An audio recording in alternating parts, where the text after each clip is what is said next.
Moose is in the house. Moose is in the house. Watch out. Watch out. Here's Moosey.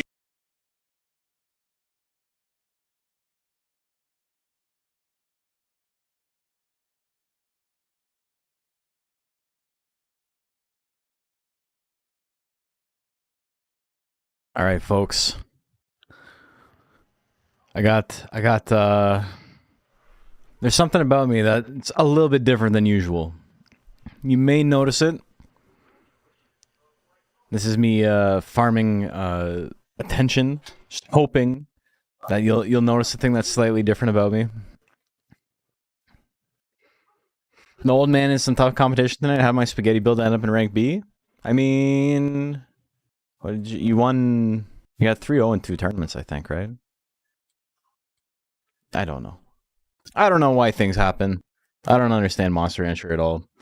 But yeah, you might notice. I'm not sure if you will, though. Let's see. It's hard to say. It's very subtle. You may not notice, you may notice. But yes, I'm wearing an eye patch today. I fucked up my eye really bad in sparring the other day. It doesn't look. Did I get a haircut? I did, like a couple of days ago. Yes, thank you for noticing. My eye, I got hit right in the eye, missed my nose entirely, so it was just my eye socket. And wasn't a very hard punch, but just, you know, perfect speed, perfect timing. I don't think it was even the hardest I had gotten hit that day. I think earlier in the day I'd been hitting the nose and then the chin harder. And, you know, it sucks and you just kind of like, and you power through and you keep going. But this one was different. This is like the most pain I felt from like an impact injury. Fuck, maybe since I was in high school and I like broke my nose playing rugby. Very very painful. Talking to some people, a couple of people in Discord, or not well, yeah, in the Discord, who, you know, happen to be medical professionals, and also people I know IRL that happen to be medical professionals, and my coach. It seems like there's no concussion or anything like that. I have been like a little woozy and lightheaded today, but I think that's mostly from like, you know, when you sit around too long and then it becomes like difficult to move and you're tired from like lack of activity. I think that's the vibe. And additionally, it seems like it's probably an issue with my sinuses. Like right here is where I took the brunt of the impact.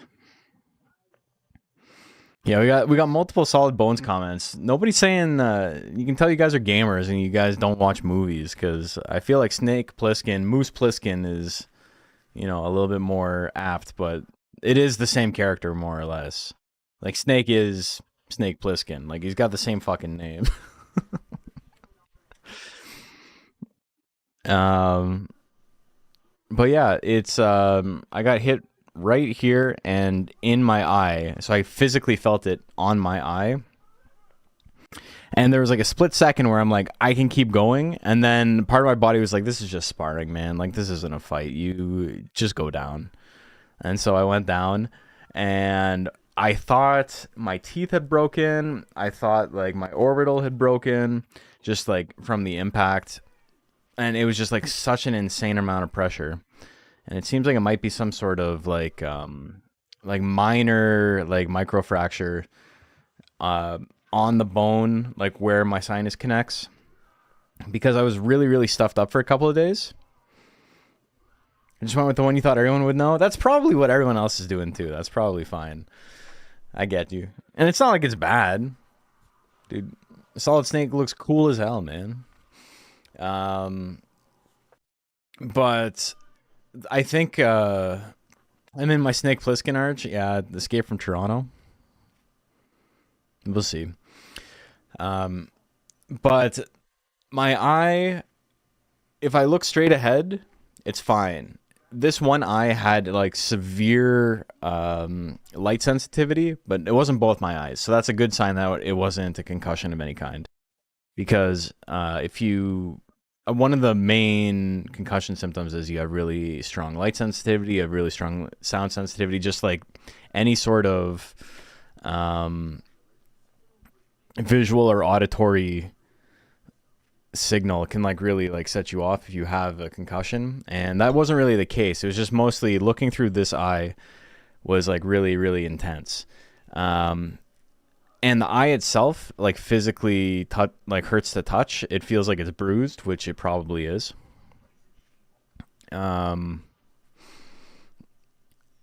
But also I was like really stuffed up. And today I was much less stuffed up and I was able to blow my nose, and just the amount of blood that came out of my nose today, just like an unbelievable amount of, just like if I had to fill a jar, it probably like the piss in a cup kind of cups would probably be filled with blood. It was rough, but I can breathe freely now. So I have a feeling it was like blood that had congealed and like clogged from some sort of break on the sinus. And so now I think it's mostly better. I've got training tomorrow. I was going to go today and do some just like light weights and whatever. But tomorrow I have like actual full training again. And so we'll see. I'm going to take it easy. But I also have sparring on Wednesday. And we'll find out tomorrow, like, because I'm with my coach doing like personal training. And we'll find out tomorrow if it makes sense for me to go back into sparring. And I'm fine. Like there's no kind of like mental block now, as far as I know. Like so many mental blocks people have, especially in sports when they get the yips and whatever, is subconscious, and it's not a thing they are actively aware of. And so for me right now, I definitely don't feel like I have any kind of mental impairment. I'm not afraid to get back in the ring. I have absolutely no kind of anxiety about it. Even like, because I have two coaches. I have a coach for like personal, and I have a coach who like specifically does sparring. And the one who does sparring is like, look, you've been making a lot of good progress. I understand it can be like really demoralizing to have something like this happen. And honestly, I was like, no, that's fucking sick, dude. Like, it hurts.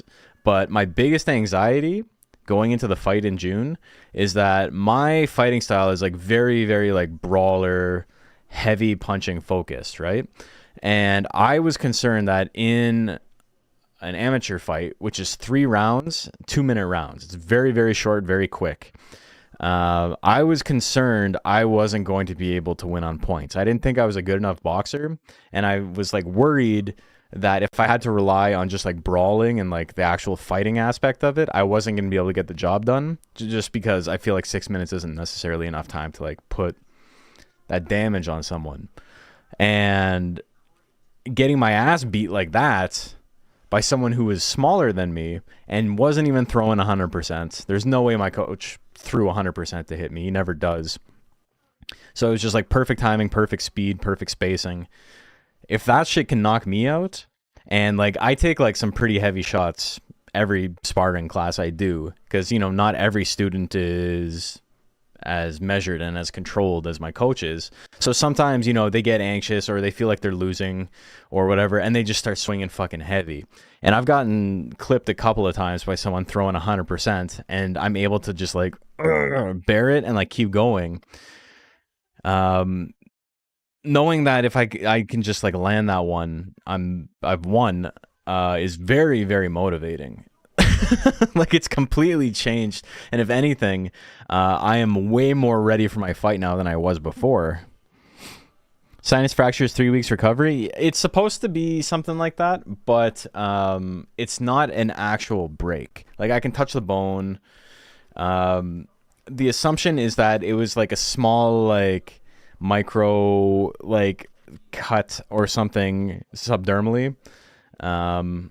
Or maybe the bone itself, it was just like, you know, just like a tiny like sliver or whatever. But like, there's no, I can push really hard all along the socket, and there's nothing. Like, I feel nothing.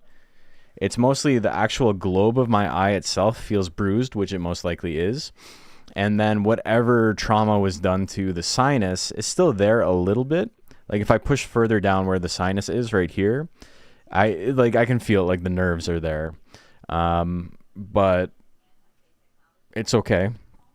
And the fight's not until June.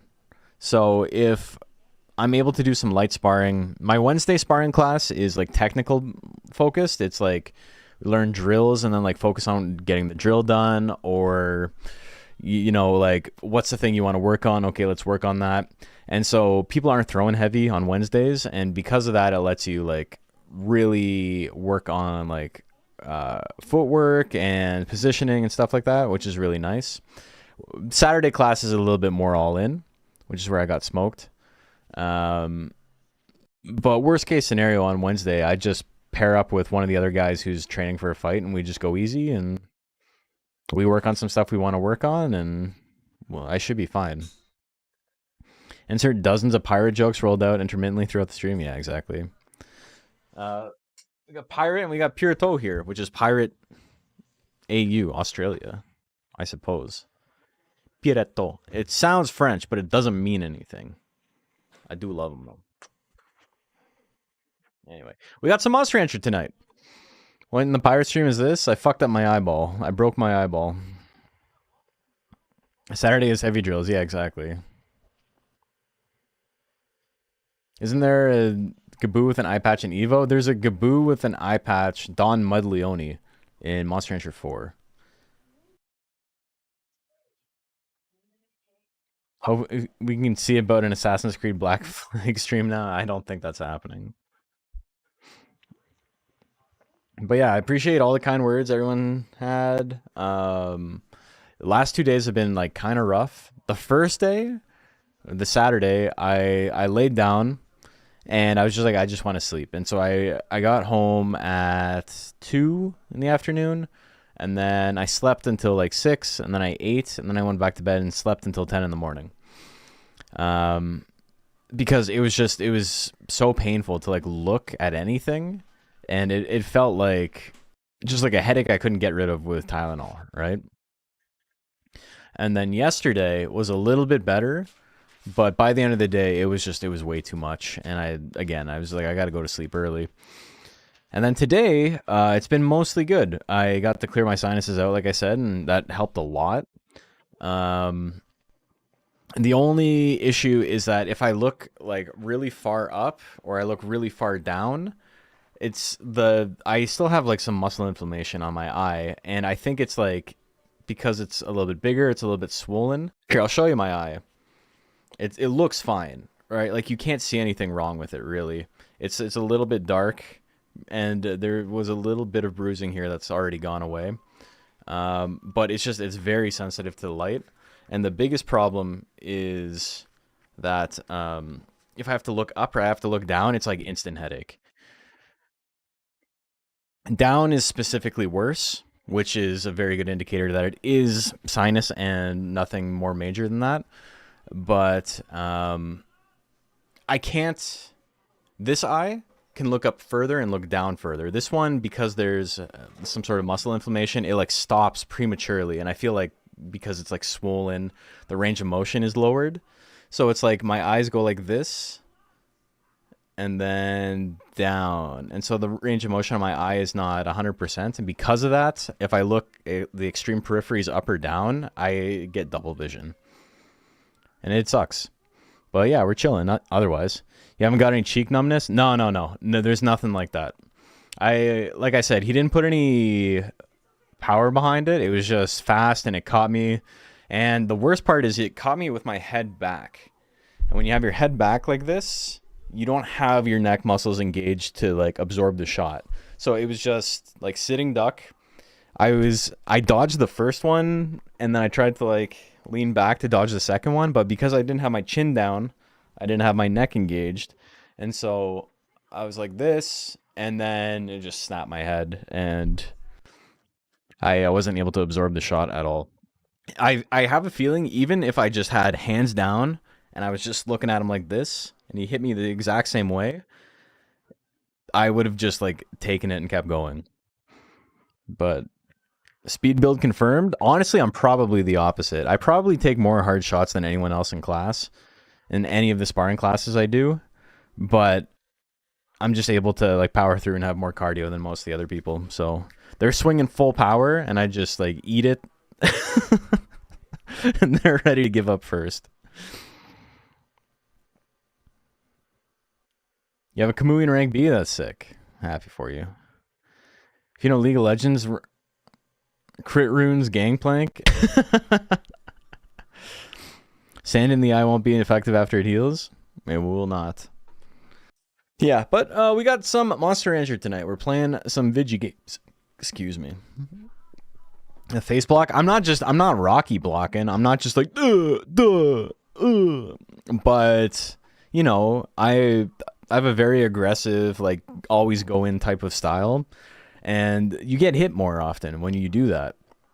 So, you know, my head movement is getting a lot better, but you dodge 90% of the shots, you still get hit 10% of the time. And when you get hit moving forward, it hurts more than when you get hit like standing still, because it's additional force.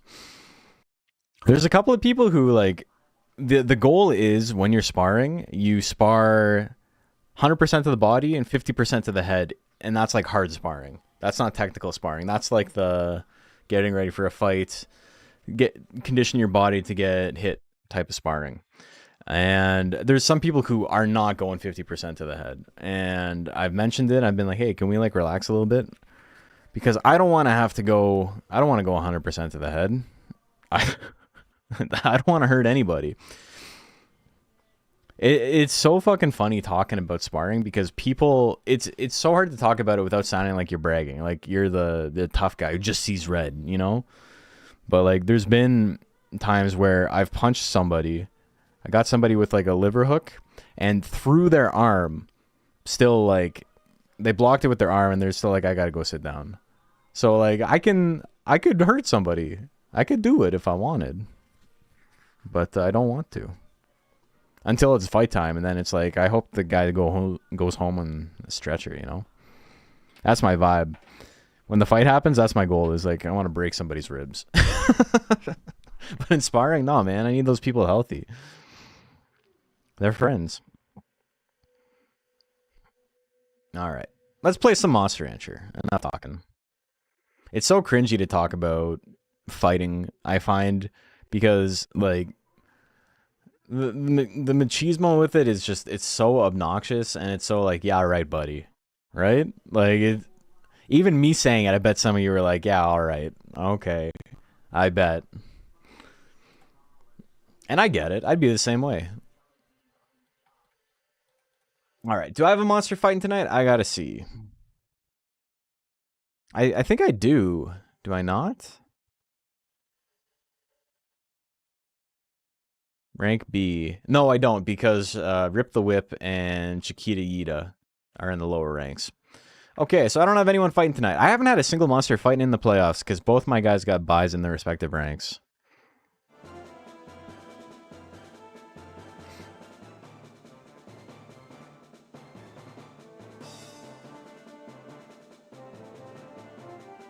Give him the old brow smash. Through the boxing glove? Dude, if I could brow smash through the boxing glove, that'd be fucking crazy. I will heal back stronger, tankier. Next time they hit me, their hand's gonna break. That's another thing, right? Is I've told the story before. There was an engagement bait thing on Blue Sky a little while ago that was like, tell a story about yourself that sounds fake but is real. And mine of that is, I've been in 3 separate fights where somebody punched me in the head and broke their arm or their wrist. And then like the fight ended because of that. Because they were like on the ground crying or like ran away. It happened like twice in like middle school and then once when I was like 20.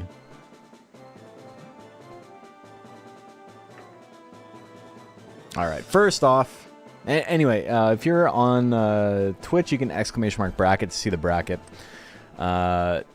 The bracket is pinned in both chats, so you can just check it out there. We got Aldwin and 2Piss2Baby up first. Also, I apologize, it may take me a little bit longer to do a couple of things. While you know, my peripheral vision being gone is kind of annoying. There's a tiny bit of light that gets in through here, and it's enough to like give me like weird double vision. So I'm a little bit disoriented, and I think it's slowing me down a little bit. Proof that defense builds do work. One day I'm gonna fix this. I wanted to do it this weekend. I wanted to get it all set up this weekend, so you know I didn't have any of the wrong monsters loaded, or the wrong sprite sheets loaded rather. And I wanted to get it set up so you know I actually had more monsters ready and this and that. And the last 2 days I just straight up could not look at a screen. I had to pay some taxes last night because you know I have to pay 8 times a year. And I just, it was such a struggle to take like 2 minutes to type on the computer screen. Now I'm going to be going at the speed of newer Tuios? Oh no, we'll be here all night. I'm just kidding. You're all right. All right, 2-Piss 2-Baby and Alduin, here we go. Snowstorm opener, big damage. Visceral gonna do a good chunk. Alduin's still in the lead, but doesn't really have any guts. 2-Piss 2-Baby, much faster guts rate. Seed gun, a little bit of damage, not enough to kill. Alduin in the yellow. Big hit from Alduin here can win. 2-Piss 2-Baby lands an attack. First, he gets grit. Next hit wins. 1-2 straight. Is it gonna be enough? No, not quite. The slap. 2-Piss 2-Baby. Could have swung anything. Swung a good move to finish it off. What's Alduin's combination? It's Jill and Tiger. Another Snowstorm. Snowstorm, good opener. Yeah, Jill's sick. Jill's a monster that you only see in one tournament in the game. You see him in the Phoenix Cup in Rank A, which is a weird fucking tournament where there's 2 Phoenixes and a Jill hair combo. And that's the only indication in the game that he exists. I think that's also the only tournament where there's 2 monsters of the exact same breed.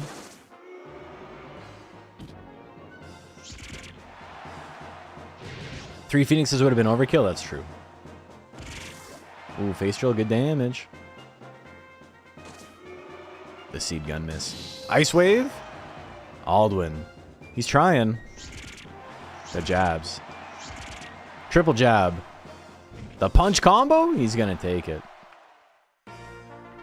All right, I've lost track. That's 2-1 for Pierre? I believe so, right? There's the Jill Cave and Torals, right? But it's like legitimately hard to get to.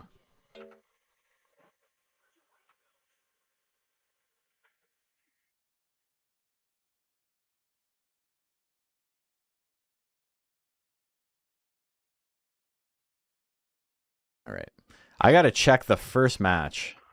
Yeah, he won both. Yep. So Alduin's gonna win that. Raki Chun and Tokyo Drift.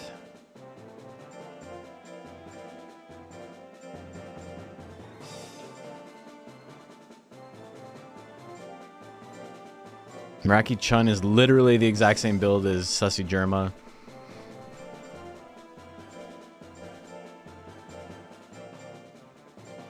And Tokyo Drift is the Niton? No, the Arrowhead. Yes. That's right. They both got the low skill. I love this. No one's gonna land anything. Here we go. 32, big miss. Blast shot, big miss. Weapon throw, smaller miss. We are a third of the way through the match. No one's landed anything yet. Twister kick at 19, that's huge. Sting's gonna miss at 29. Claw assault. Tokyo Drift swinging. He's got to be swinging. He hits his own 19%. There's a little bit of a damage discrepancy.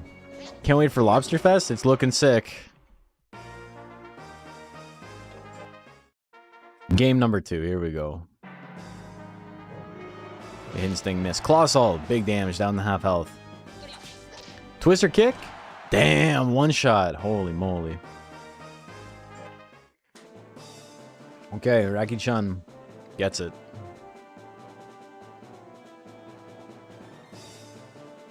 Thanks, McCombo. No, we'll do that one later. Floor plan and Slayonetta up next.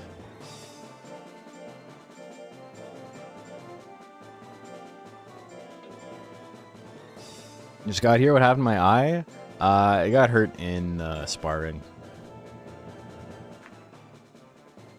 I'm doing okay though. Way better than I was the last 2 days. Close to Red Lobster, you're 94 miles away. That's alright, you're not missing much. Did you hear that like Red Lobster got bought by like a venture capital? Fuck. My bad, Gyrus Enjoyers. Or Gidris, sorry. I never finished him. I never finished the Snapdragon.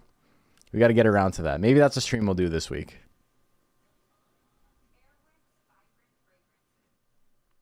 This one's embarrassing because I didn't even finish it.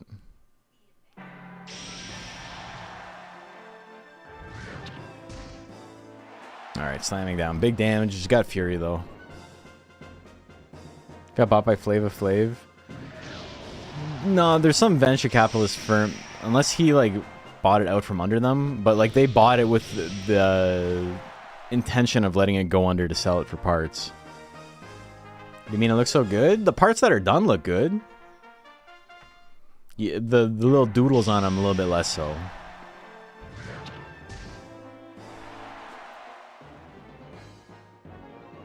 Yeah, Reki-chan's a good name. No Fury this time, eh? Got Fury, but didn't do anything with it. Dragon Punch. Hit him with the D Punch. Into the trample, 71 trample, 73 champ. Why did I say 71? I don't even know what numbers mean. Bolt, double bolt, triple bolt. Needs a fourth, maybe a fifth to finish it off. Lightning will do it. Oh, on the 0, Slayonetta, gonna take it.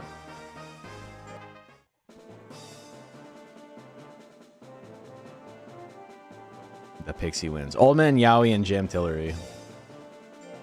Up next.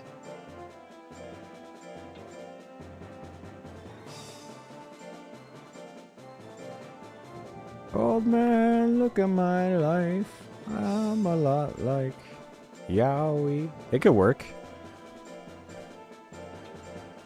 Old man, look at my life. I'm a lot like Yowie. Alright, here we go. Speed Monster, Tank Monster. I actually really love Red Lobster. I went there with Thorn when I was in Chicago for Combo Breaker. We gotta get you some seafood, brother. Man, oh man. Red Lobster is like... And I don't say mid in like the way that like 22-year-olds say mid means bad. Mid is like... It is like maybe the most mid restaurant. It is okay. But for the price, I don't know, man. What kind of name is that? I don't know. Look at them. You can enjoy mid things? I can enjoy mid things too. I get it. I understand why you would like it. It's a good thing Lobster Fest is coming to a stream near you. I should make some graphics for it. Oh, I tried to hit him with the P-Wave. It didn't work. Punch combo, a little bit of damage. Oh, holy fuck. Alright. Not dodging anything, eh? Unfortunate. Jam Tillery with the quick 2-0. Lyricat and Cynical Optics up next.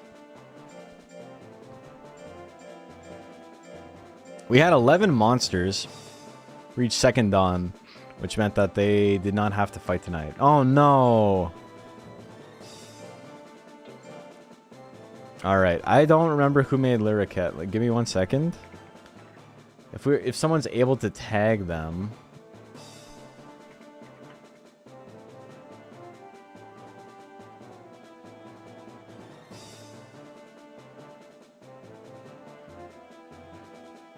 Oh, maybe I'm spelling it wrong. Helps if I spell it right.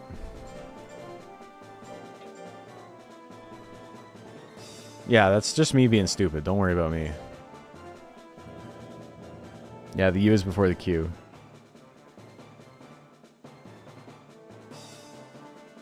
It's me being dumb. Don't worry about me.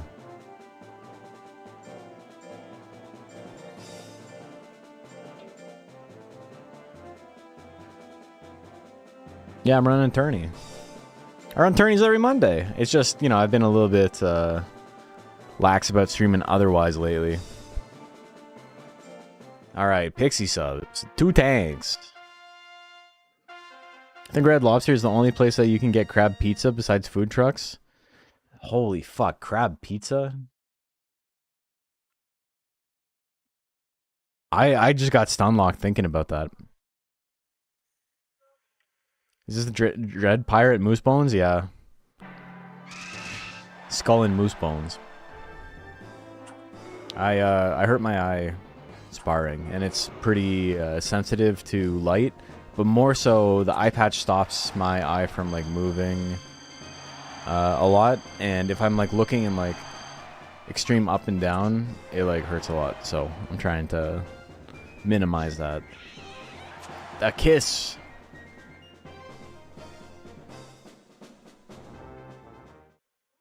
Wasn't enough though. Lyricat gonna win it.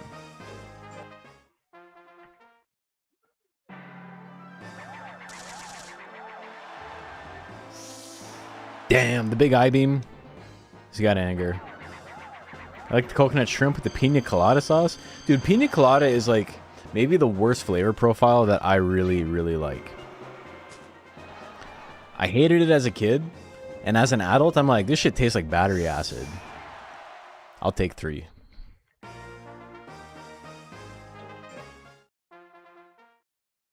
I don't know what happened. Something switched on in my brain.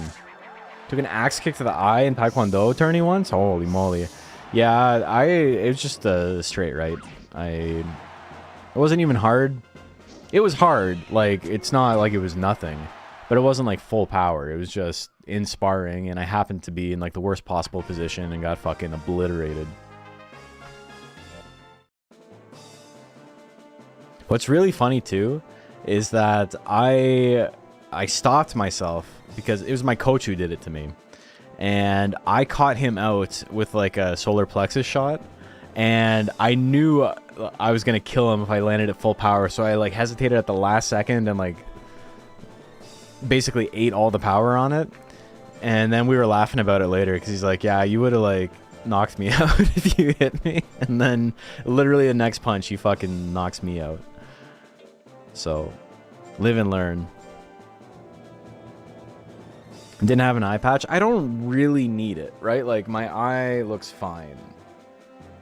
It's just that the light sensitivity, keeping it on, it feels more comfortable with, like, these bright lights in my face. When I was, like, doing dishes and, like, eating and stuff earlier, I took it off and I was fine. I'm sure for tomorrow I'll be okay. But just, you know, I'm trying to minimize the amount of, like, strain on it right now.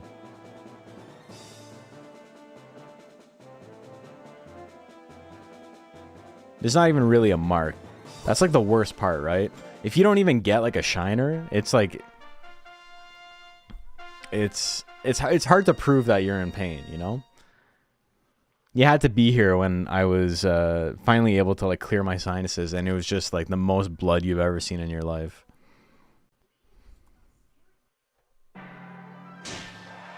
Damn, alright. Mr. Cheeseman with the cheese win.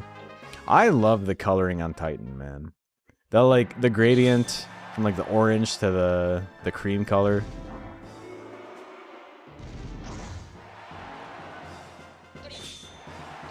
Lovely mix of old brown blood and fresh red blood. It was like a dark burgundy, yeah. And it was a lot. Like, I was blowing my nose for, like, maybe, like, 15 minutes straight, and it was just, like, started off as, like, you know, boogers with some blood in it, and then just blood, and then, like, just, like, congealed, coagulated blood. And blowing my nose, like, hurt. Like, the sinus is what took the brunt of the damage. So it was, like, physically painful, but then I saw, like... the aftermath, and in like a macabre sense, I was like, that's sick, dude. Titan might be my favorite golem. I really like him. He looks like he's wearing an orange shorts. Oops. All right, Clank Norris wins it. 2-1. Let me forfeit. Let me get out of here.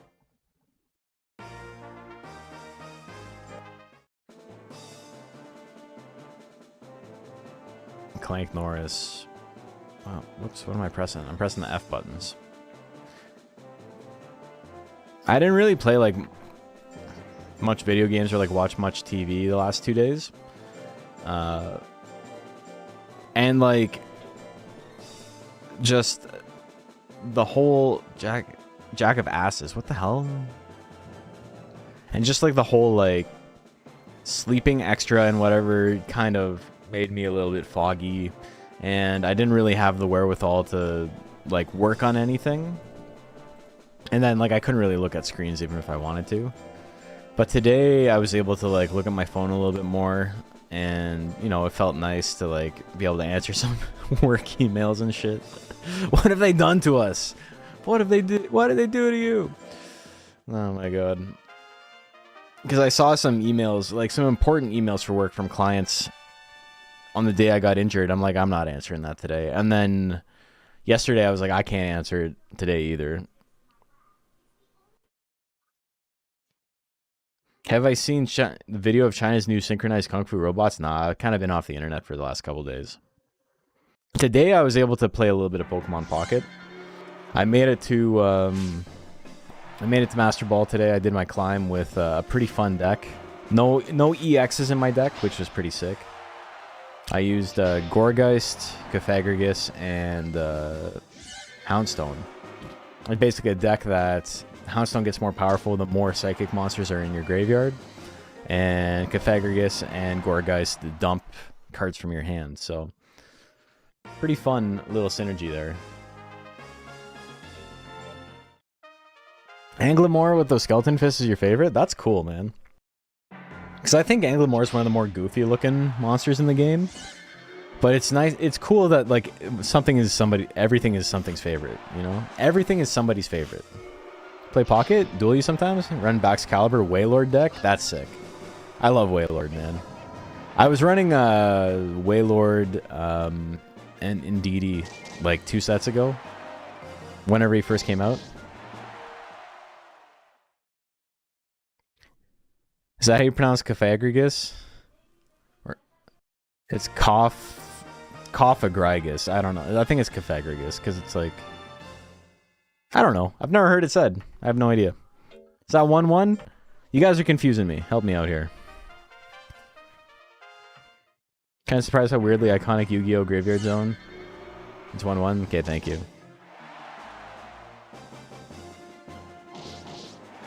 Baxcalibur as a water engine makes him Wailord so much more threatening. Yeah. I was running, when the set first came out, I was running Baxcalibur and, what's his name? Palkia. And it was really funny. And then I was like, it's kind of slow. It's kind of reliant on getting, like, a high roll first hand.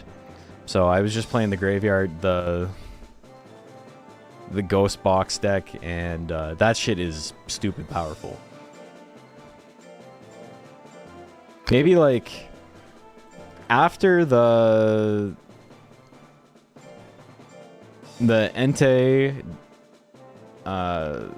Charizard deck, not Charizard, Mega Charizard, but I ran an Entei and Charizard, like Genetic Apex Charizard with the new Charmeleon. That was the quickest climb I ever had. I think it took me like 18 matches to get Master Ball from Ultra Ball 3. This was like the second fastest. I think it took me like 40 matches total. And I lost like 15 of those matches playing fucked up decks before I decided to play the Ghost Box, and then it was pretty free. A lot of times I lost her because I misplayed. I'm like, shouldn't have done that. Mega Venusaur deck's been really good in solos. Mega Venusaur deck's pretty solid. Entei Charizard? You mean Entei Flame Patch? True, but Charizard GA explicitly way, way stronger than Charizard Mega. Cough Egregious? Is that how they spell it? Is that how they pronounce it?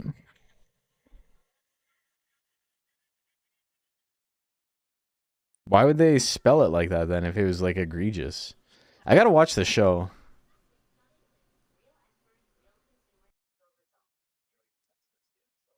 I've been saying Pythagoras my entire life.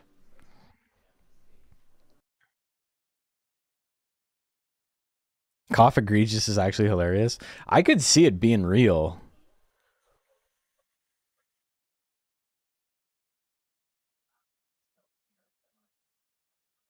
Cough egregious? Pythagoras. We're saying Pythagoras with a hard F. What does gregus mean? Let's look this up while this is happening.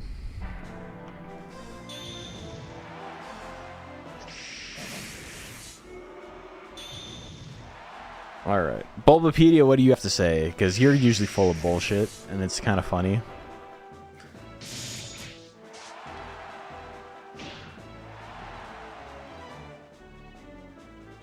Pythagoras may be a combination of coffin and sarcophagus. It may also come from grim, grief, or egregious. We gotta see what they say in the show. Do you get a black eye in BJJ? Nah, boxing.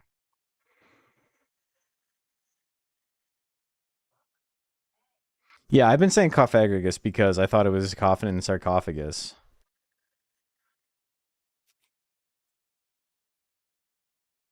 Ash, Jesse, and James all had ghost type on their roster. You gotta look that shit up for me. Anyway.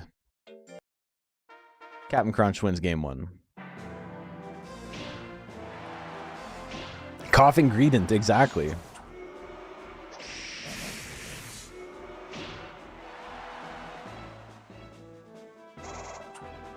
Bulbapedia is good for a lot of stuff, but occasionally it's like Monster Rancher wiki level nonsense. Like Samui is derived from, or Kamui is derived from Samui type shit.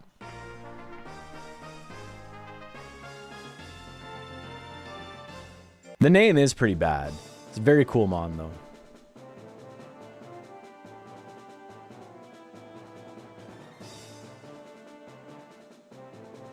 What about, was it Runerigus or Runerigus? The other one? That's a bad name too. There's so many good names in Pokemon too. Like my friends and I were talking about it the other day, but like Quaquaval is like maybe like a top 5 of all time Pokemon name, as much as it sounds kind of insane at first.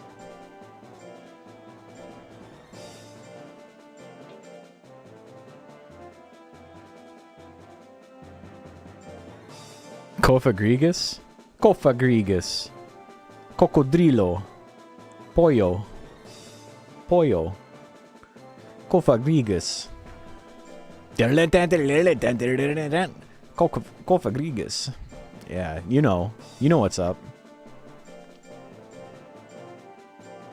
Pollo.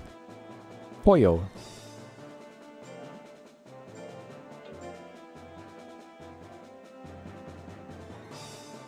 Like Runerigus more? Evolving him as BS? Nah, it's fine. That's one of the coolest Evos, I think.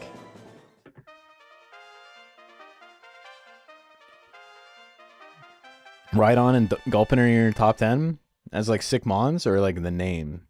Because Quaquaval's name is like actually like a legit genius, because Quaquavent is a pattern that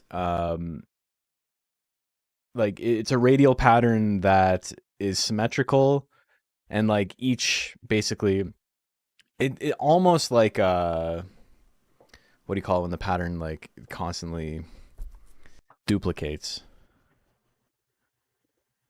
I can't remember the word for it. Fractal. But if something is Quaquavent, it is like a radial pattern that is like it duplicates itself as it goes out. And then Quaqua has like the aqua sound in it. Quaqua is Spanish onomatopoeia for a duck quacking. Like it's such a good name. It works on so many levels. Also, like Quaquavent is like such a fucked up like word in general that it's not like an obvious immediate pun unless you've like heard the word before.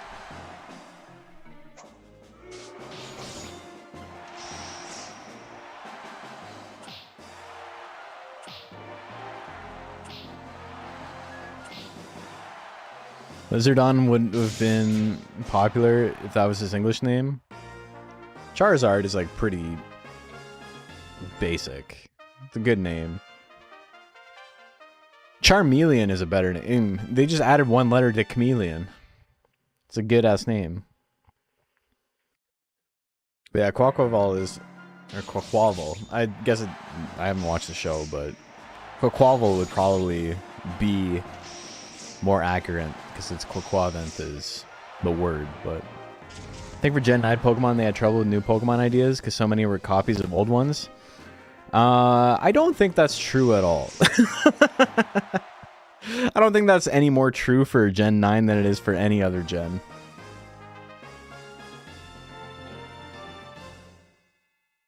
Charmeleon? Charmeleon.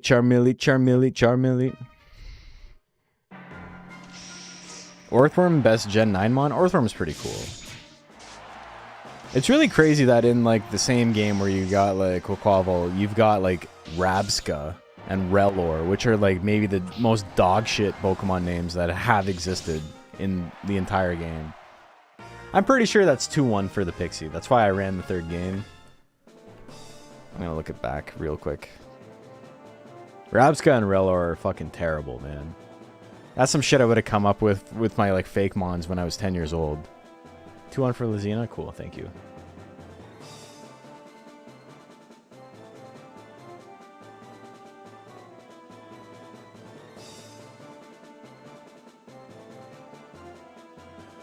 You love Citadel and Cititan?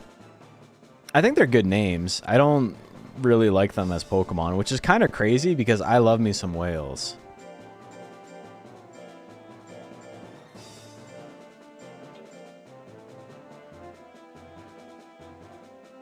Helps if I spell it right.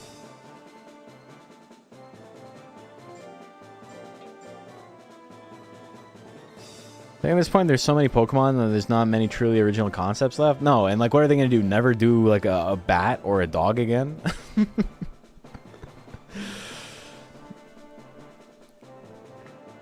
It's like I had friends who were like, I can't believe they're doing another grass bird. And it's like, all right, well the first one was like an owl. And this one is probably gonna become, I don't know, some kind of like cassowary or like ground-based bird. So like they're not really the same thing.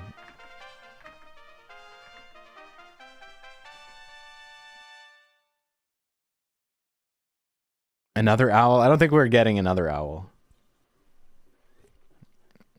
Like imagine if people were like, they saw Rowlet and they're like, oh my god, Hoot Hoot already exists, man. Like people weren't thinking that. You can do the same animal multiple ways. I don't really think they've run out of stuff. Roll Orb is a pretty nice shiny orb, however. I wouldn't know. I do like his goofy little face, though. I think he's a cool little guy. It's just, I think the name is stupid. Something to do crossbreeds? Yeah. Baxcalibur? I love Baxcalibur. I love his, like, goofy kaiju ass. He looks so stupid. Really giving a middle finger to the Infinite Infusion mods? I love how they straight up put Zilla in Infinite Fusion. So many types of the same animal. Why can't there be so many types of the same? There are so many types of the same animal. Why can't there be so many types of the same Pokemon? Yeah, exactly. Kiram already a crossbreed? Yeah, Suezo is a fusion in there too. Yeah. Dude, Baxcalibur's signature move where he like flips upside down and like blasts energy so he like flies forward with his back. It's like actual kaiju shit. It's so funny.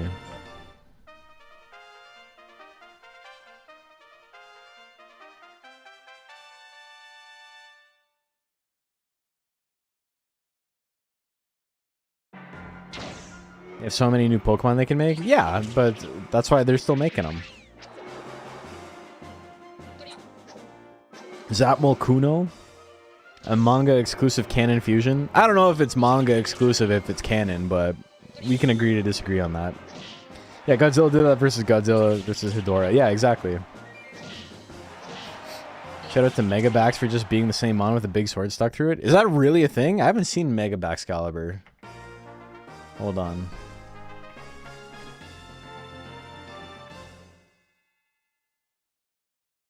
Oh, I have seen this. Yeah, the big ass sword. That's so sick. What if bigger sword?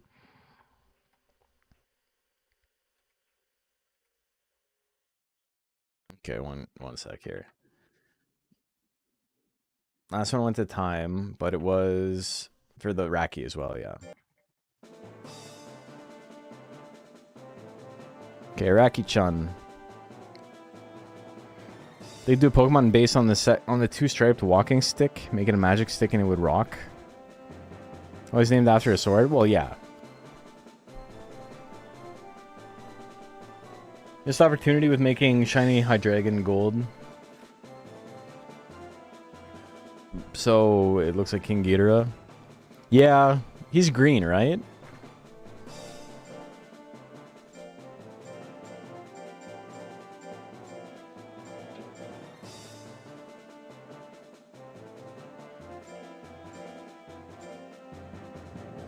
Cute green, yeah. The classic.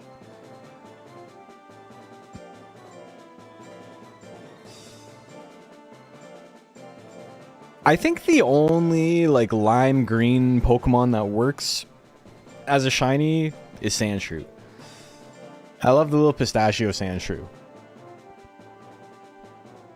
He's super cute. And then they didn't keep the green for Sandslash. They made him brown and, like, a burgundy color, which looks really sick.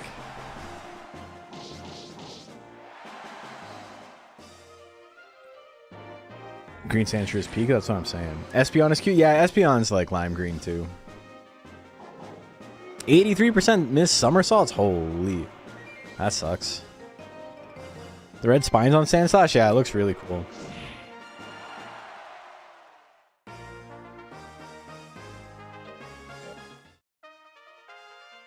Who doesn't like green Dragonite?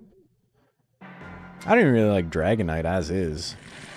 Dragonite as a kid was like always so perplexing to me because he's so goofy looking and his power level just exists, so you accept it. Like, he's strong, so it's like he's cool because he's a powerful dragon, but like he's so fucking derpy. Alolan Sandslash was so cool. I wish they did make a shiny simple palette swap. What's Alolan Sandslash's shiny? I love both Sandslash, like both lines. Alolan Sandshrew with the little igloo head is so cute. And I like how angular Alolan Sandslash is. I tried so hard to make an Alolan Sandslash deck work in TCG Pocket, but it's such a bad card. It's fun, it's just, it's not good. And I tried, and I tried. And I tried. Lord, I would try every night. But it didn't work out. It's a really shitty card, yeah. At least it actually had an effect, and it wasn't just like 2 energy to do 70 damage or whatever. It wasn't regular chaff, it was interesting chaff. You have 2 of the Rainbow Border Mega Congas now? I'm done pulling from this new pack. This new pack is literally the worst fucking luck I've ever had in my life. I've pulled like 180 packs from it, and I had to ask for a second Bella Bolt today. Like, I got like nothing from it. I have like 4 immersive like Arvins. And I was struggling to get. In my first 100 packs, I got 2 Golden Goes. And that was it. I didn't get any other EX cards. I didn't get any 2 stars. It was brutal, man.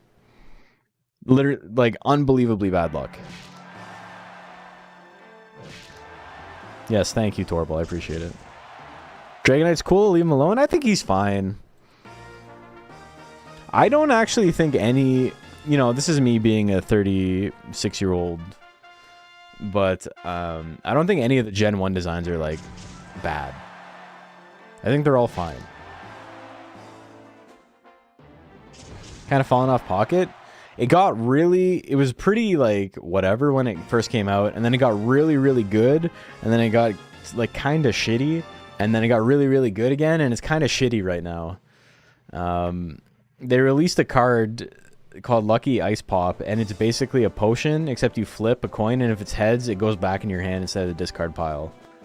So there's a bunch of decks that just swing it and hope it hits like 8 times in a row, and if it does, they win, because you got to kill a guy twice. It sucks. It's really stupid. You can only use it on the active Pokemon, so that's where it's like, that's the trade-off between it and a potion, but like it's not really a trade-off at all. It's just better. Uncle Dogfree and Burly Brunson. Nothing in the game, I will say they have done a pretty good job of making it so there aren't things that are just straight up better than other things. It ends up being that way just because of how the way the meta works and whatever. But, and like what's popular and like, you know, what counter picks what.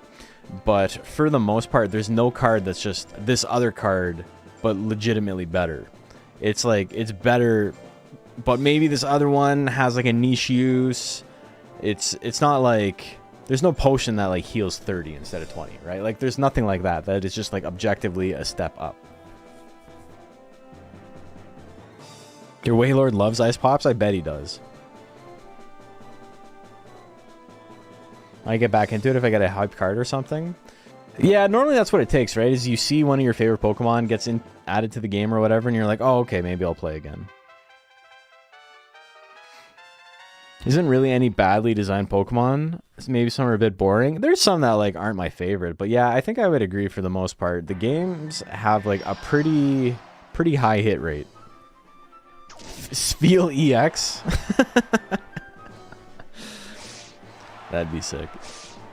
What's kind of interesting about Pocket is that they've already done like a bunch of new stuff. So I'm curious to see if they're going to like bring out like Gmax or like other gimmicks from like older gens or whatever. Like they have Megas, but Megas never really went away, or rather they came back. Metal Barrier with Berserker in your deck? Yeah, I mean, it's a good... That's what he's there for, right? Like, that's the thing. That's his best use case. But the problem is that he's kind of too slow to, like, make it worthwhile. Like, you're probably already winning. It's more of a win more card more than it is, like, a help you win card.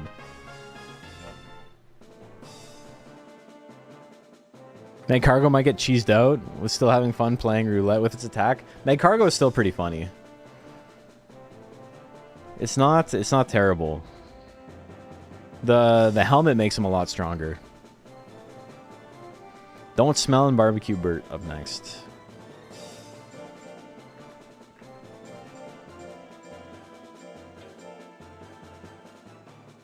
Mega Cargo make Pokemon melt again? God damn.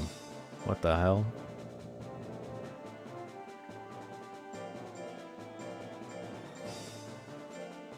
Magcargo wouldn't be Maga. I could see Magcargo going down like the incel Manosphere pipeline, blaming all of his own problems and all his own shortcomings on I don't know, the Gardevoirs of the world or whatever. They shouldn't have bothered making up the Spectral type if there isn't a Spectral evolution. Spectral is like pretty much not a thing though.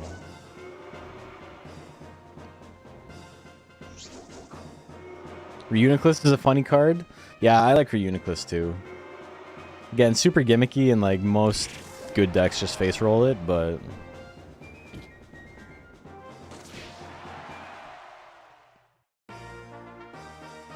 Baxcalibur, Chenpao, Palkia got me to halfway to Master Ball and Belly Bolt the rest of the way. Yeah, Belly Bolt is really good. I think the Belly Bolt deck is probably the best deck right now. I have no data to back that up, but just based on a gut feeling in what I've played. I played 3 decks this season. I played Baxcalibur and Palkia mostly before the ladder came out, and then I played Meowscarada and Ariados for the first little bit of ladder, and then I used the Ghost Box to take me over the line. Which Psychic had better energy support that isn't Gardevoir? There's not... I mean, it's got pretty insane... It's got pretty insane energy support with Mega Gardevoir, though.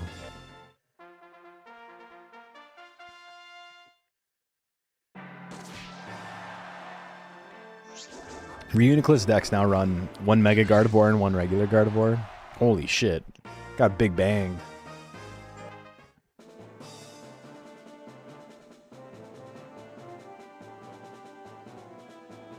Brother, you and Conchita up next.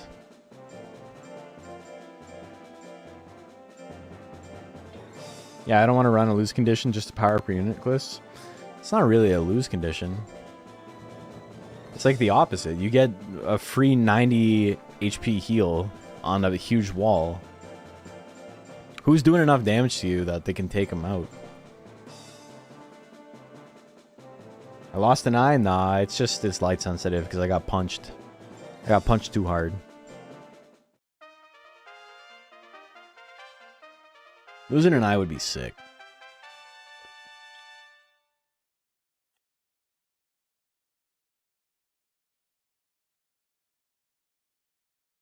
But also, you know, if you're trying to run Reuniclus, a card that isn't any good to begin with, but is very funny, you have to kind of accept that the best case scenario is running some other suboptimal shit to make it work, right? Don't have the Misty, but item on my belly decks, but I do have the pops. Oh, the what is it, electric generator? I haven't been running Belly Bolt at all because I just got my second copy today. But now that I've gotten Master Ball, I've been messing around with my old... What do you call it? Holy shit. I've been messing around with my old... Sorry, I just want to make sure. That was 2-0, right? No, it was 1-1. With my old... what's his name? Joltik evolves into Galvantula. My old Galvantula deck. So I have 2 Galvantulas, 1 Zeraora, 1 Tapu Koko, and then energy generators and electric generators and energy switch. And basically, you can trap a Mega and just whittle it down with unlimited paralyzes. It's very fun.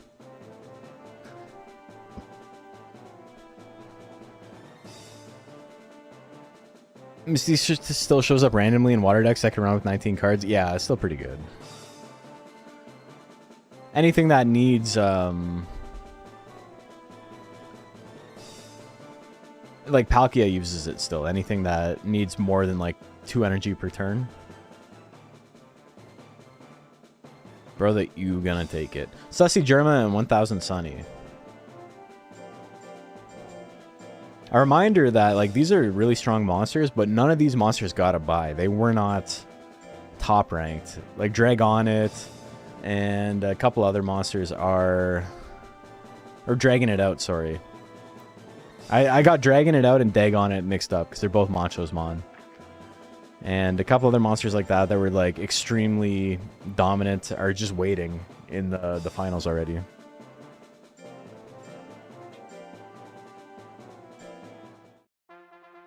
Alright, Sussy Germa, 1000 Sunny. We've already seen the Sussy Germa proxy fight. Pulled the gold rare electric generator. My first pack, I was like, oh yay, another coin flip card. Yeah, they seem okay. I love holding the game hostage with the coin flip with Cursola. Dude, when Cursola first came out, I was running Cursola and Xatu. Because that was the first time they released Megas, right? So I was running Cursola Zatu with poison, whatever you call it, the poison barb. So they would kill the Cursola and then coin flip, and if they lost, then GG's, I win. And if they won, then I would just KO them next turn with Zatu because they were poisoned.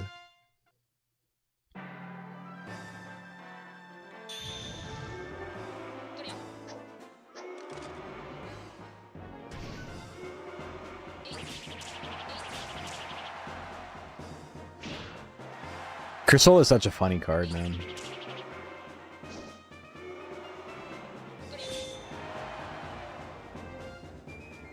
I actually really like the new Meowscarada card because it doesn't trigger the on-hit effects the way you would expect it to.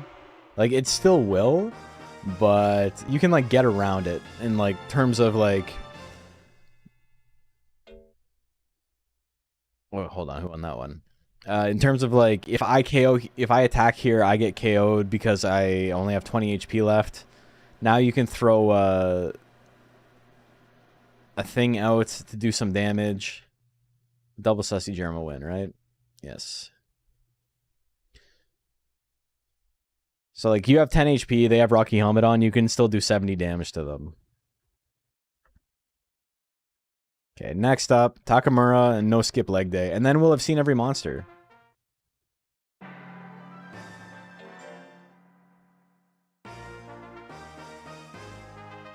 I was just putting Cursola in every deck out of spite. That's such a like an insane like expense though. If the deck's not built around it. Also, Sabrina doesn't help if you got one on the bench too. Straight's animation on fast forward is so much funny to me. Yeah, he's flying. Takamura. Takamura.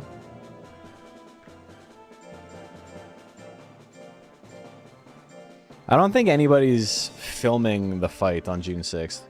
The thing is, people are like very sensitive about sharing fight footage and things like that, and a lot of people don't broadcast it because there's like waivers and stuff involved.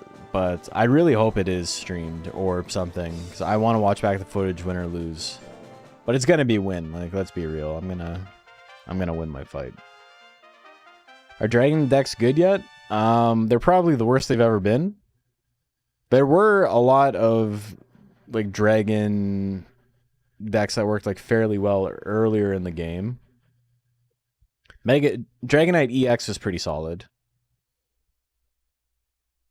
There's no Stonefish Pokemon yet? What's Relicanth?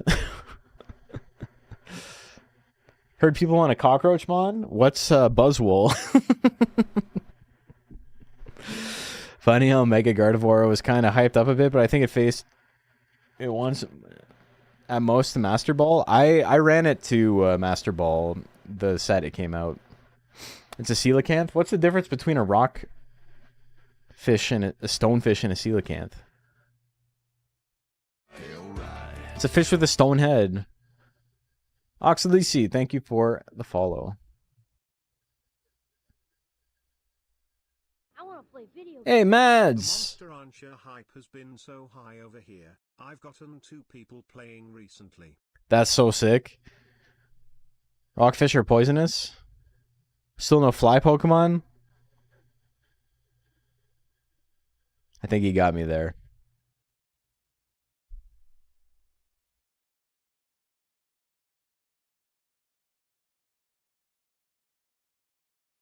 Pocket keeps forgetting Dragon is a type? No, they've released stuff. They had Salamence in the last set. Takamura. Cutie Fly? Yeah, okay. That's a good point. Cutie Fly is a fly. And it's a cute one. Relicanth is one of my favorites. Dude, I made a whole video about that shit. I love Relicanth. Still just rocking Bennett Cursola Lockdown? Yeah. Are these online matches against other players? They are online matches with other players' monsters. This is a tournament. Everybody entered their own guy. Alright, let me... was that game 1? Takamura got the first. KO, yeah. We got Takamura. Game 3, here we go.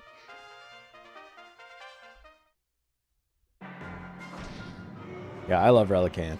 He's in the Mag Cargo video.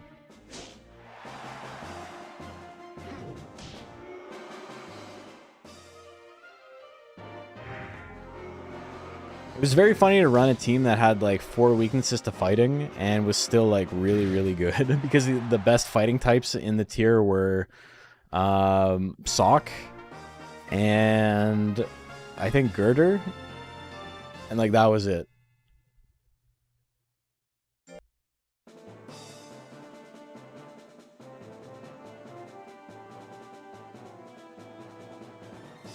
Okay, Takamura wins game number 3. Here we go.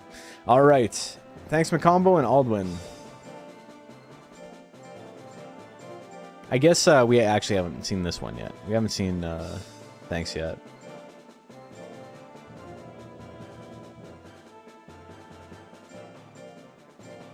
Yeah, so we do Monster Rancher tournaments here. Every Monday we do a tournament of some kind. This is the end of a long... It'll be year-long in April. Year-long tournament series we've been doing. Where people upload their monsters to the cloud. Monster Rancher 1 and 2 DX, the remaster that came out on Switch and Steam and iOS. You can upload your versus data. You can upload your whole freezer. And then we search and we do fights. So this is with a stat cap. This is lightweight. So you can't have any individual stat over 500. And combined, your stats have to equal 1400 or less. As you can see here, you can count up, well, if they can go to 1400, then, well, I count 1500 here and then like another 400 here. So like, what's up with that? Lightweight also allows for free points in intelligence equal to your power stat, because a lot of monsters that like want to run intelligence kind of get screwed because they have like 2 power basic techs that they start with. So like Pixie always has patent kick that she can't get rid of. So this way it allows those intelligence monsters to shine a little bit better. And it also allows monsters that have like some good power techs and some good intelligence techs, but like no like unified, like their power build is really weak or their intelligence build is really weak. But if they're able to like combine those two, maybe they'll be a little bit stronger. It gives them an extra chance to perform. So it's 1500, and then intelligence basically is free. Up to equaling your power stat. So you can't like put no points into power and then be like, oh, I get 500 free points in intelligence.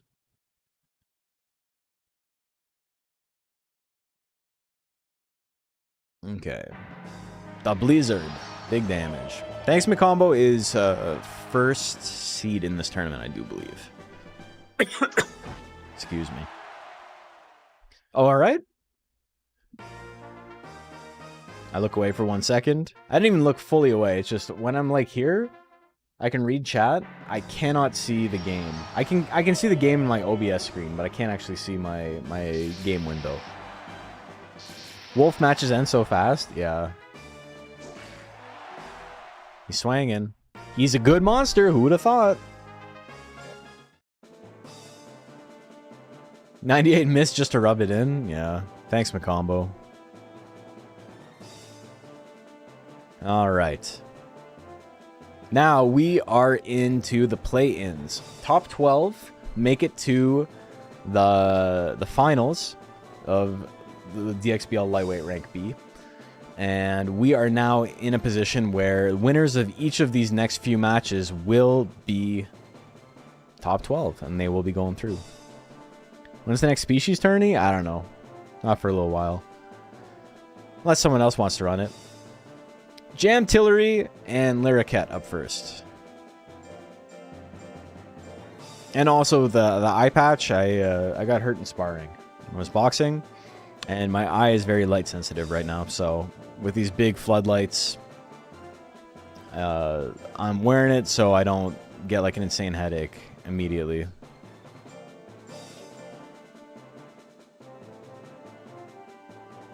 How good is Tiger without Kamui? Significantly worse, but still very good. Tiger is like a low high tier to like very strong like mid tier. Like, he's below that upper echelon of, like, Durahan and Joker and Golem and Color Pandora, but he's, like, right below that. Getting used to the feeling of the patch? Not really. It still sucks. I'm not going to be wearing it tomorrow. I literally bought it in preparation for the stream because I knew I was going to have 2 big lights shining in my face.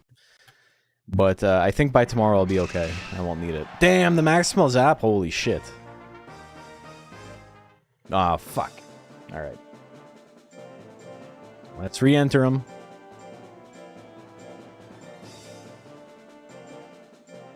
It's not as annoying as it was, but it's still... I'm still feeling it. It almost makes me feel drunk. Like... That's the easiest way to describe it. It's disorienting to a point where it's... I almost spelled liquor because, you know, that's where we're at. Where my motor skills are, like, slightly impaired. It's got nothing to do with the drink I'm drinking. Don't worry about that.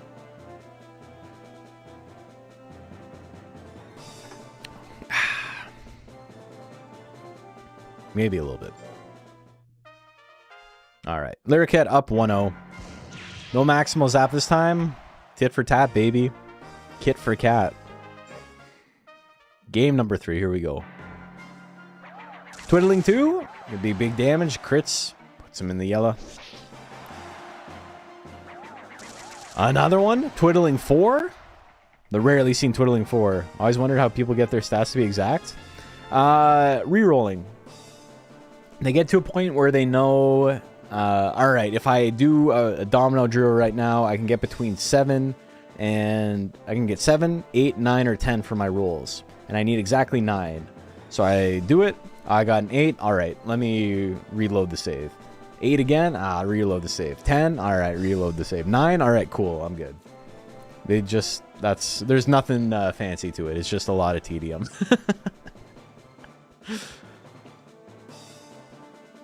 Alright. Lyricat gonna win that one 2-1. So Lyricat is gonna be going through to the finals of the lightweight rank B playoffs. Clank Norris and Jack of Asses up next. I think all these monsters will be, right? No, they won't. These ones will still have to fight.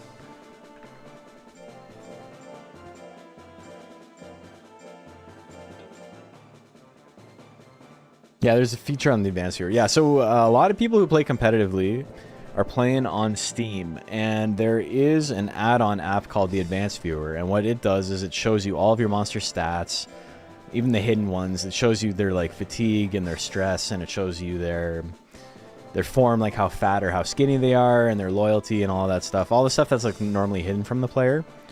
You don't need it because, you know, all of this data is available. It's all available online. You can just look it up. But if you want to like save a couple of minutes looking stuff up, the advanced viewer is great to just show you like immediately what you're like what you can possibly roll on a drill and stuff like that. Want to see the most boring tourney ever? Do a Sweki Suezo tourney? You don't want to see it. You've already explained why it wouldn't be good. I live with constant photophobia, so I know the feel. It's in both eyes, so I'm just bound to big-ass prescription sunglasses and a hat forever.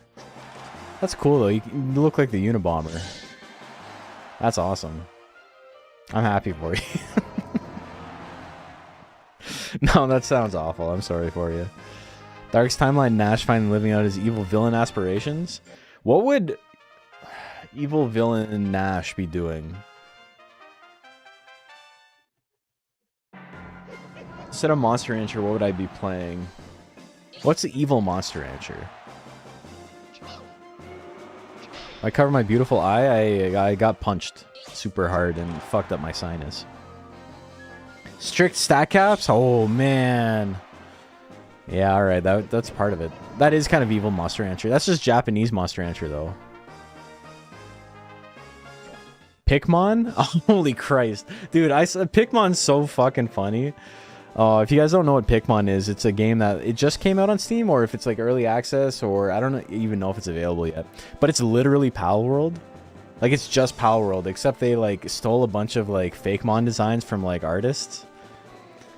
So it's, you know, it's derivative of a derivative game with derivative designs that are derivative of derivative design. It's so funny, man. People don't give a shit. Art is dead.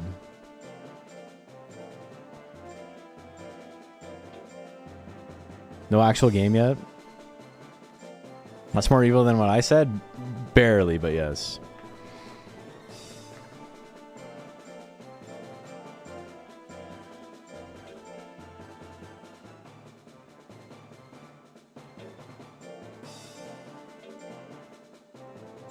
Alright, Captain Crunch and Agrius. Here we go. We got a speed monster. We got a tanky boy. Let's see what's up.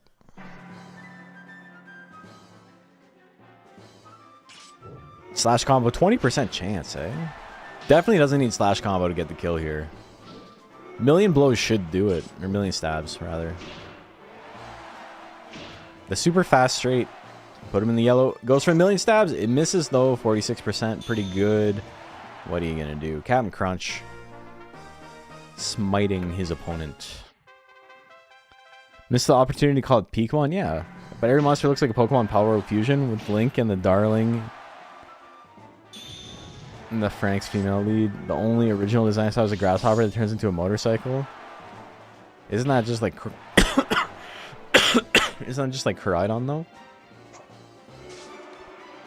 Is Galley better off int plate or power type? It's really good both. Power build is probably slightly better. But both are really, really strong. I prefer... Oops, 1-1. I prefer the intelligence build just because I like the attacks more. But it's like one's like an 8 out of 10 and one's like a 7.5 out of 10, right? Like they're very close. Koraidon is a dragon, not a bug. Alright, I'd have to see the grasshopper. But like the idea of like this Pokemon becomes a motorcycle is like a Pokemon thing.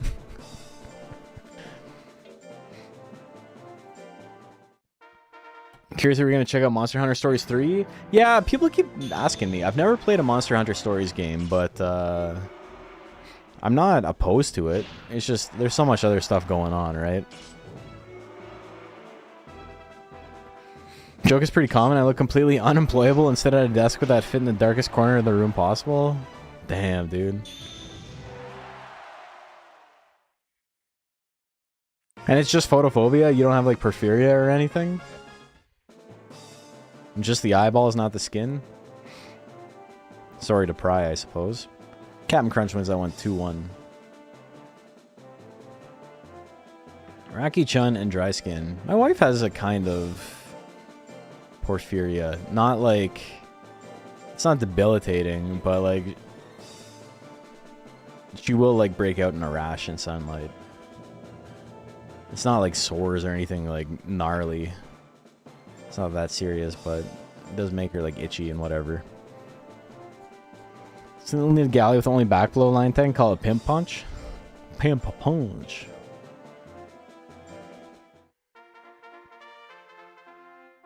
Alright. Dry Skin. Maybe... Dry Skin is really, really particular. Evil Moose Bones is a 24-hour Salty Best channel? Oh, you mean Monster Bet?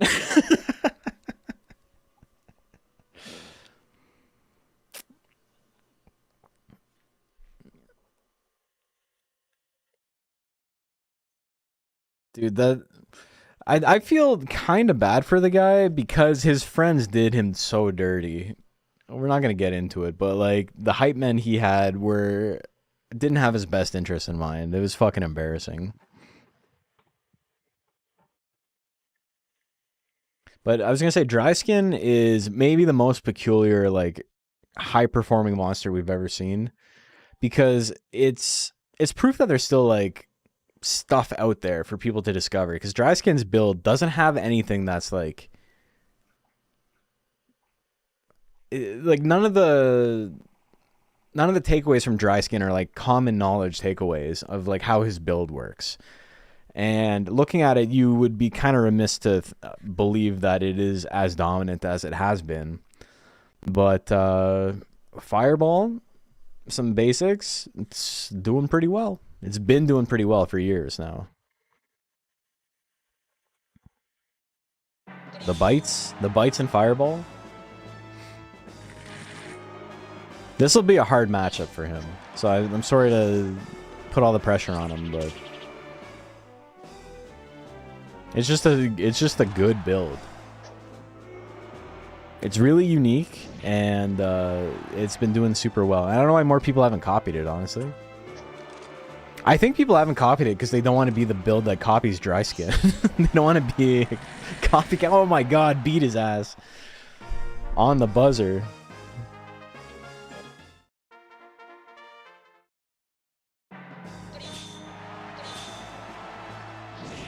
Tail Lashes, that's going to do a huge chunk. Big crit there. Raki-chan needs a KO now, basically. Yeah, he's not even going to get it. All right. Where's your god now? Dry Skin advances to the finals. 2-0. Eddie Lizard and Uncle Dogfree. I like Zoom. I should build more Zooms. I should make a Zoom for more monsters. I have some ideas. Building a Wild Saurian and Freshman Cup has a similar build, but I dropped Million Bites since it starts with Firebomb. The Nails build, I don't know how the Nails build would do in the modern era, but it was super, super dominant in the meta I made it for. Nails was a Wild Saurian with all the sharp techs. And then tail combo and claw combo. Zoom Metalner will live. Someone else can make it. The problem is the Metalner subs. Like, I want to make a Metalner sub to enter it into the Deluxe Cup, right? And there's a lot of monsters that I think would be really good with like a Metalner sub, obviously. But I don't think there's much you can do with a Metalner sub. I think they're kind of boring in terms of like what's possible. It's not as interesting to me as like so many of the other things. A lot of the Metalner subs that have been made look really sick. Like the Metalner Beaclon is like 11 out of 10. That shit is crazy good. But it's not so much that like the designs that people have made are bad as much as like when I think about it, I can't think of something interesting.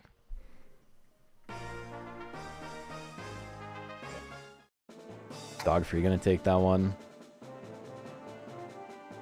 Dry Skin gonna try and win against Dogfree for Eddie Lizard.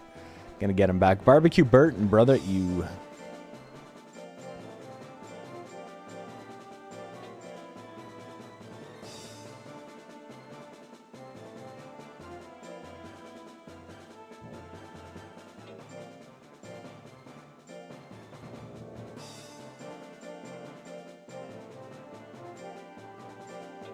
It's so crazy that Eddie Lizard immediately after Dry Skin and their stats are identical, but skill choice just drastically differentiates them. Yeah, they're completely different monsters.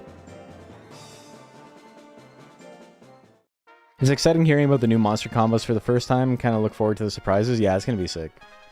I'm really excited for it. It's a spectrum thing, sensitive to light super hard, and then the indignity of being nearsighted. Oh no. Magnifying glasses that make it worse. Yeah, that's rough. Well, at least you're not vampire mode. You just can't look at the sun. My friend got, he bought a solar telescope. I was at his place and, like, I've shown pictures. There was one time where he, I work near him sometimes. And so, up in his, like, the 68th floor or whatever he lives in, he was able to, like, see me with the telescope at work. And I waved and I posted the picture in the Discord. But he also bought a solar telescope. So he was able to, like, take pictures of the sun. The sun looks cool, man.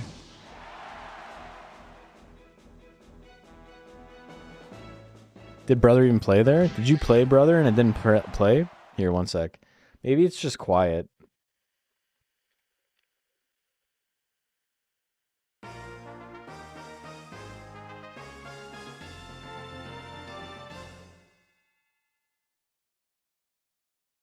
No, it didn't play. Let's see some other things. Okay,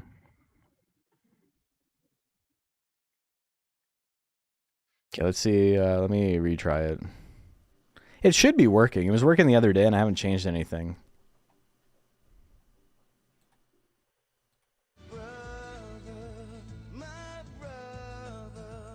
Tell me what we're fighting for. We've gotta end this war. We should love one another. Let's try it again. Hey! Wow, dude, that's crazy. Pharaoh Wasp, thank you. Very kind of you.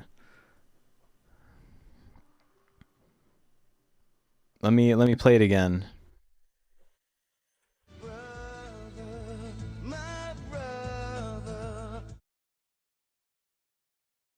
Probably a little bit better. I did lower the volume of it because it was drowning everything else out. But thank you. I really appreciate that. 10 gifted subs is super sick. Mucho obrigado, or whatever they say.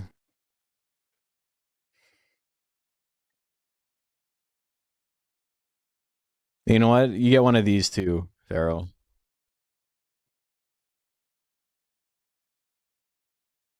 Hey, now you're a man!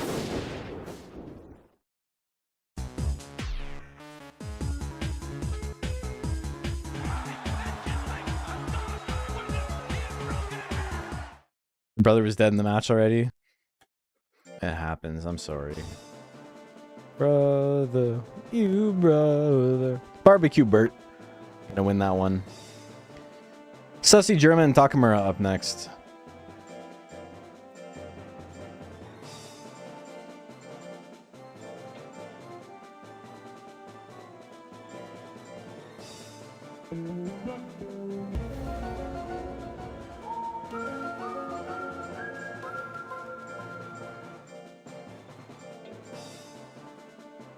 You know, it's been like a year since I added the last one. The last one that got added was the playing with the boys one. The Top Gun one.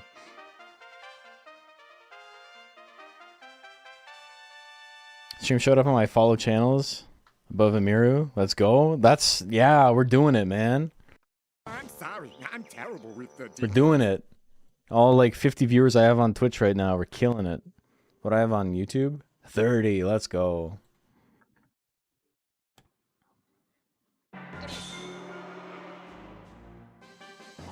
The numbers don't lie, and they spell disaster for you. Let's go. Yeah, I'm living it. Oh, dude. It's for all the gifteds. It's very kind of you. Holy moly. He's going for that, the #1 spot, which I think Nate still holds from, like, many moons ago. Sussy German, gonna take game #1. Subs to help my eye heal? Oh, I could feel it. I could feel the healing power of the subs. The dollars are going directly into my bloodstream.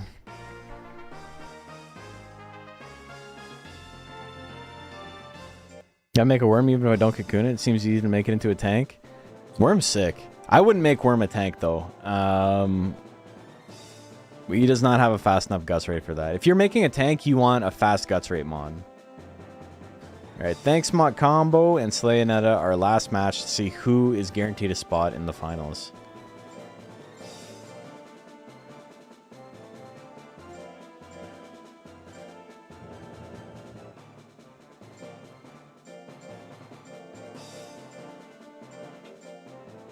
What's your Ninjamaru? Yeah, I mean, exception that proves the rule, I suppose.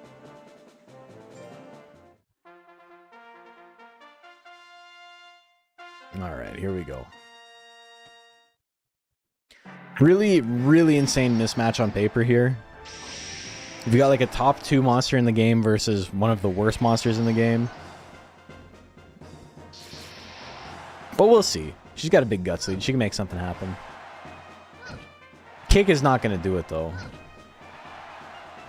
Needs 3 crits here. Got real? Oh my god, maybe with real she can do it.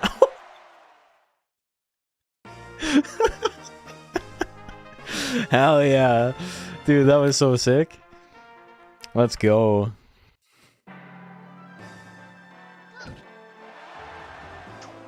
Stab gonna do huge damage, though.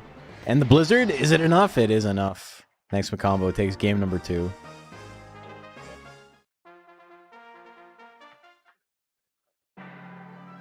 Seeing 99 get stored up is so sad. I wasn't able to do anything. But with this monster, you're going to see 99 get stored up like all the time.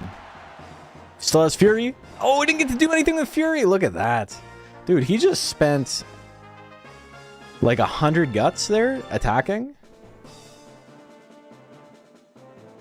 Holy moly. Well, Slaynet is still the winner in our hearts, I think, after that first game. Yeah, he was pissed about that. American History X on him. He had him eat the curve. Crazy. All right. Let's go to... What do we got? We got 8 monsters that have made it so far. We got Thanksman Combo, Lyricat, Jack of Asses, Captain Crunch, Dry Skin, Uncle Dogfree, Barbecue Bert, and Sussy Germa. All of those monsters have made it. I'm going to take a quick break to go get some water, and I will be RB as we go through Loser's Bracket, aka Victory Road.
All right, we're back. Welcome back. Welcome back. We got some more DXBL action for you. We went through winners side up to top 12. Yeah, we got 8 mons in winners still.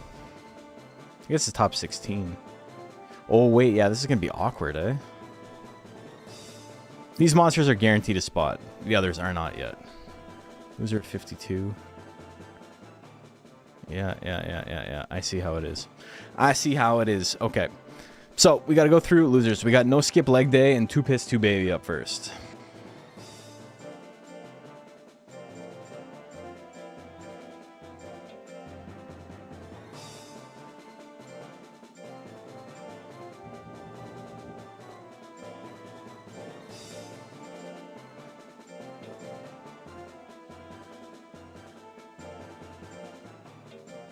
All right. So, we got the Frozen Gaboo here. We got a Queen Plant here, just reskinned to look like Dragon. Samurai Kick, big damage to start things off. A little bit of damage to start things off. Got the Anger, huge Guts lead. The Slap Miss. Slap Miss again, eh? Rolling Chop, 93% is going to miss. Holy. Face Drill miss as well. Still has more Guts than his opponent. Lands that one. It's in the lead now. Samurai Kick gonna miss at 88. A lot of big misses here. Another Face Drill gonna miss. No Skip Leg Day with about 50 Guts. It can swing. It's losing. It needs to do something. Rolling Chop gonna land on the buzzer. No Skip Leg Day wins game number 1. Kamu's Guts going up looks like a first gen Yu-Gi-Oh! Life point counter. Ding ding ding ding ding ding ding ding. Yeah. Seed Gatling opener puts him in the yellow. No power from No Skip Leg Day. Slap, that could do it? No, still nothing. Samurai Kick at 90%, gonna miss. Another slap, that's it. 2 Piss 2 Baby wins game number 2. Game 3, here we go. Seed Gatling opening again, same thing. No crit this time, down to half health. Goes for a slap, little chunk of 2 Pisses life. Another one. Slap on the other side. 2 in a row, puts him in the power. Dodges. Face Drill has to dodge this. He dodges it. Power is gone, though. Samurai Kick at 95%. Going to do a huge chunk on a crit. And then the chop to finish him off. No Skip Leg Day. Takes it 2-1. That's the end of 2 Piss 2 Babies run. That's it. I Want You Died in Tokyo Drift up next.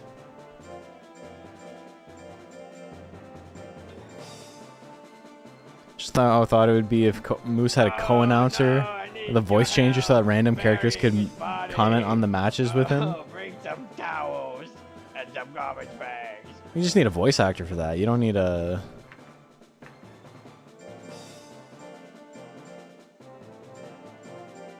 You don't need a voice changer.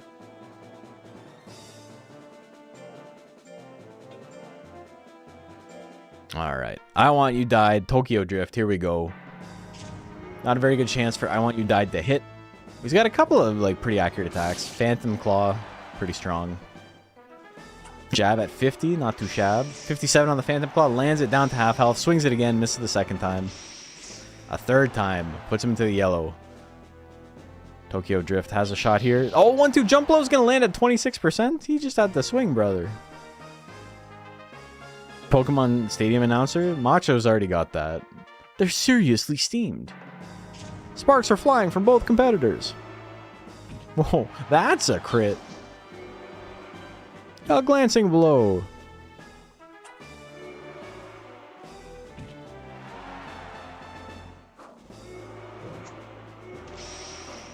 The Phantom Claw misses.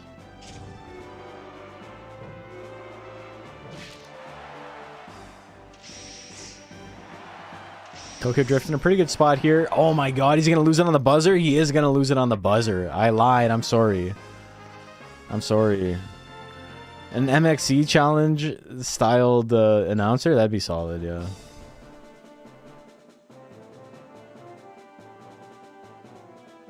Right you are, Ken. 2-0 for I Want You Died. Damn, he stole that, eh? Conchita and Don't Smell up next.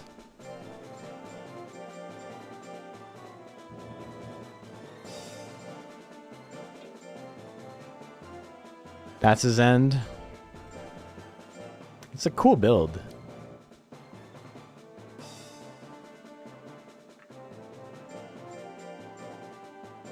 Speed builds are always like a little bit sketch in this format though.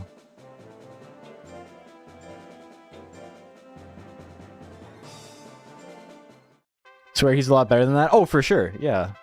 But that's Monster Rancher. What are you gonna do? He made rank B.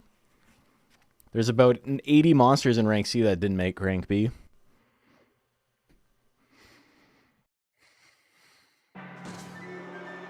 You only got 10 minutes for your break. Let's watch it. Let's go. Cheetah hits the boomerang. Face drill. Don't smell him do a little bit of damage. Still trailing a tiny bit. Another boomerang. Gonna put him into the green. A lifesteal could bring this all back. Goes for a slap instead. It's a tiny bit of damage. 2, 3.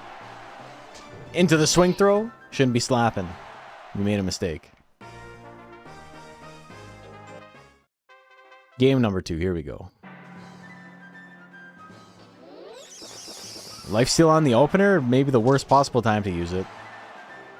But he's got anger. He can use it again here. Now's a really good time. Oh, goes for jab instead. Like literal worst possible play. Fury Boomerang gonna do 1,000 damage. Conchita gonna win that.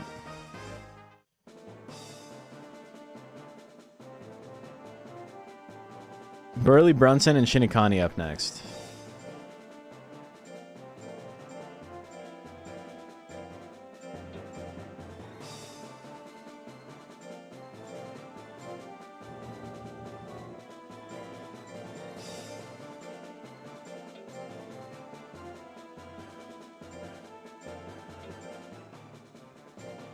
All right, here we go.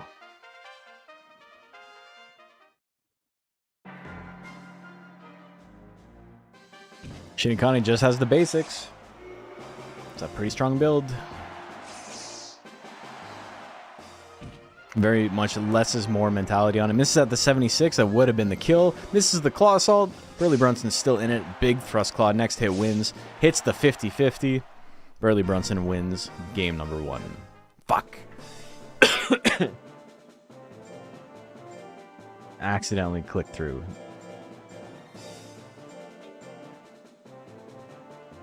Never get in range of the monkey's arms. It's true.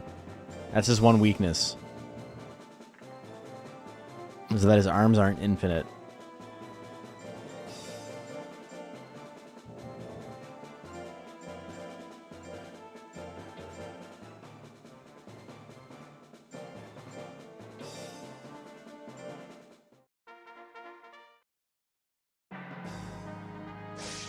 Thrust claw, a little bit of damage. Shinikani misses the punch. Hits the second one. Having a little bit of trouble landing. Oh, puts him in the yellow. He dodges the slash claw. He's in it still. Big claw assault. They both have a lot of guts. The punch, a second punch will do it. Shinikani takes game number 2. Game 3, here we go. Never built to power Kato. Are they good in certain metas or just good overall? Way better than intelligence. When you can't control the text that Kato swings, his power build is stronger. His basics are actually really, really strong, as is. And that's what this build is. It's literally just the basics. It's thrust claw and slash claw, and then the slash claw line, which is slash claws with an S and then claw combo. Shinikani gonna take that one 2-1.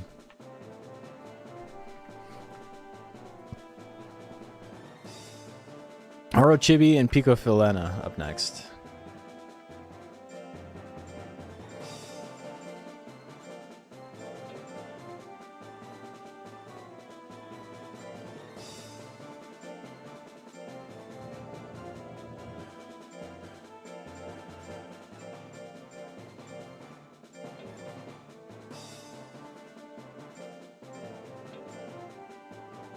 All right, we got 2 bugs fighting. Pretty similar builds. Let's go. Orochibi has more accurate attacks, but Kamikaze is like right up there. Kamikaze is, what, plus 25? It might be more accurate than anything Orochibi has, but Orochibi has more attacks that are like roughly the same accuracy. With tail lash and 2 lashes. The double Kamikaze gonna do it though. Just hard to get it to use only int moves. Yeah, exactly. Because you have access to like oil spray and like smoke breath, but he's still gonna have those 2 power techs, right? So there's always a chance that he uses them.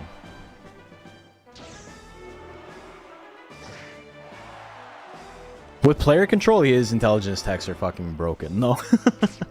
Like, Twister Claw is way too strong to ignore.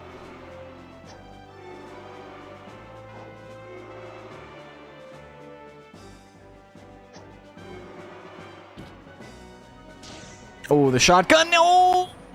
Damn. His shotgun on the last second. Pico Flame is going to win it because 1 life on him is a smaller percentage, or a bigger percentage rather, than 1 life on his opponent.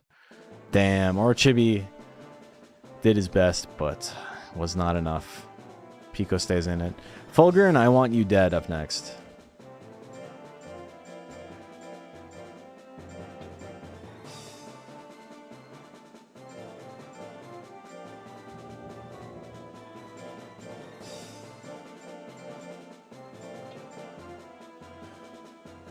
Bite out damaging Kamikaze was totally insane. Yeah, it's just guts stored up is the biggest thing.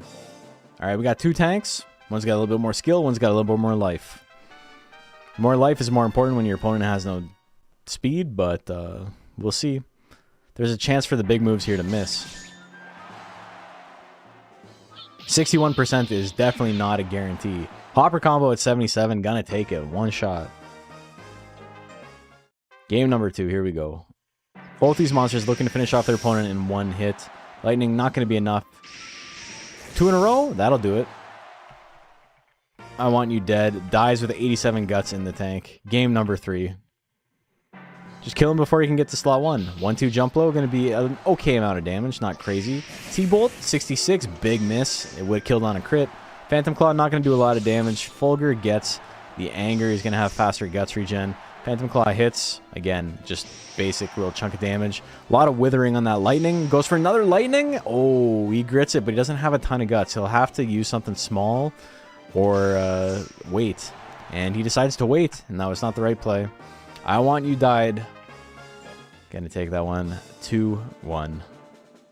Fun match, though.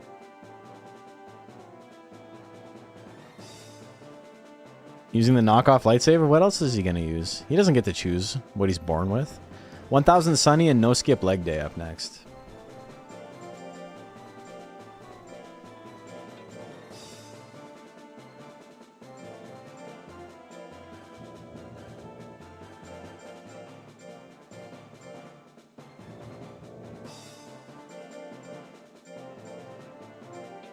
No Ski.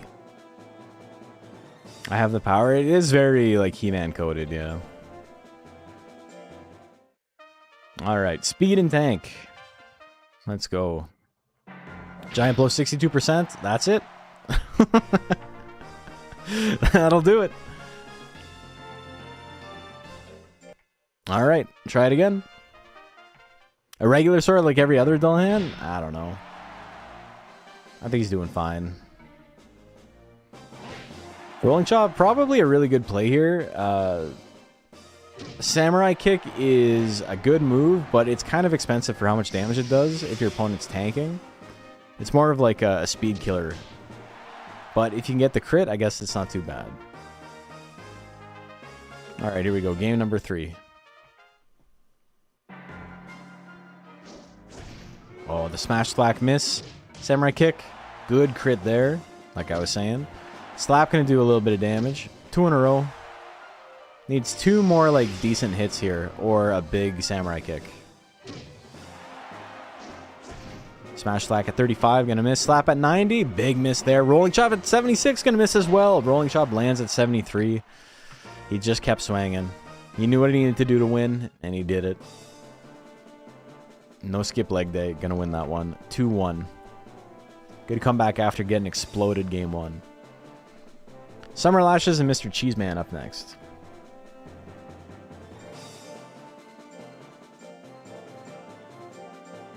Oh my god.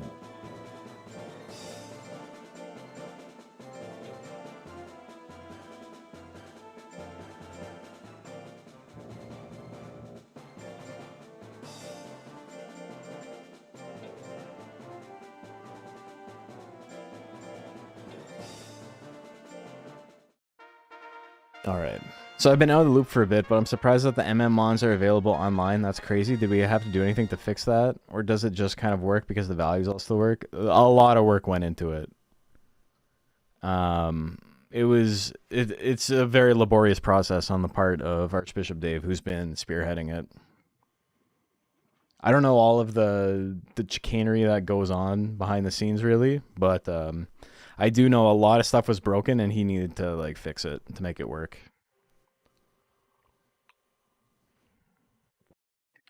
Because there is like a certain level of anti-cheat, but it mostly checks to see if the monster has the correct guts regen rate, and that's basically it.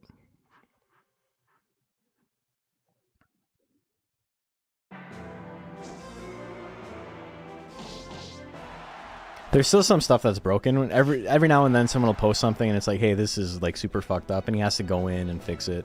So it's not 100% yet, but we found a lot of stuff that's like a little bit goofy, and I'm hoping that for the Deluxe Cup we won't run into any of that, but if we do, it'll be funny. It won't be the end of the world. Unless it like completely breaks somebody's monster, in which case that's kind of a bummer. Sorry to bother, but I think you accidentally advanced Fulgur instead of I Want You Died. Did I? I did. My bad. Yeah, I Want You Died definitely won that one 2-1. Thank you for letting me know.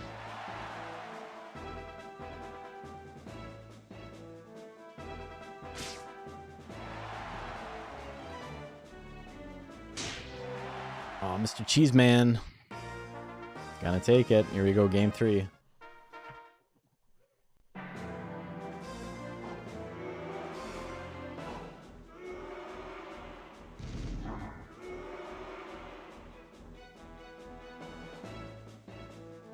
The bra smash. He's going for it.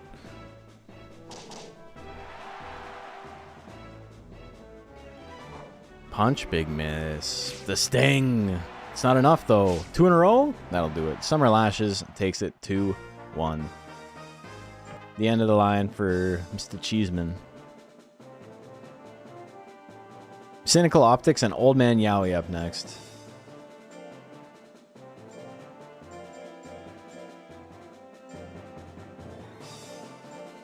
Oh no, I need your help burying his body. Oh, bring some towels and some garbage bags. Cynical Optics and Old Man. The Old Man and the Sea. The Sea for Cynical Optics. That's what that book was about. It was about this right now. What we're seeing here. Snowstorm, big opener. Little chunk of damage. He's got the vigor. He's chilling. It's a big tail assault.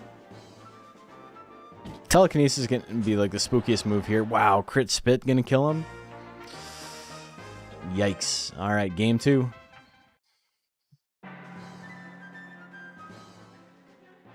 Nice spice. Damn, misses with the P-spikes. Hits another tail assault. Has not missed an attack yet. Hits the telekinesis. He's 4 for 4. He wins it. Damn. Sometimes you just win your coin flips. Cynical Optics gonna take that one 2-0. Floor Planned and Aldwin up next.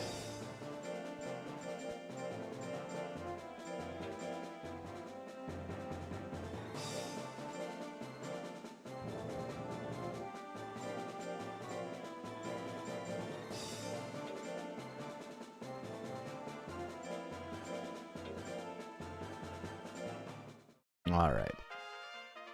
Sorry again, the Floor Plans trainer. That your guy looks like this.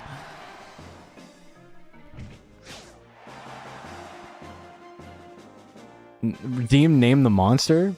Legally Distinct Beholder? I forgot I had that live. I'm sorry. I'll give you something for that. Let me give you a free roll on something. Here, what's something we haven't seen tonight?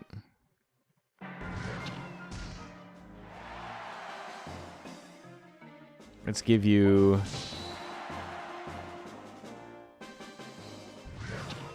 Let's give you this.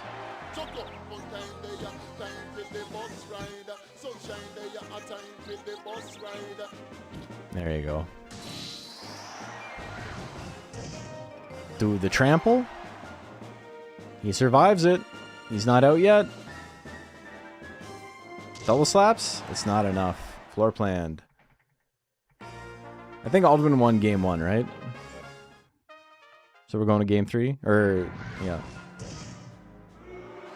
Someone can yell at me if I'm wrong.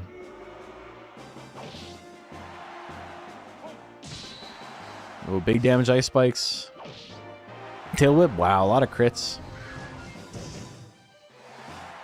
Floor planned. I do believe takes it 2-1.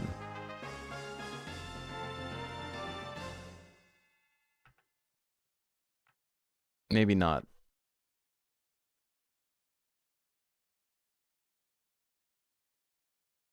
Yeah, he takes it 2-1.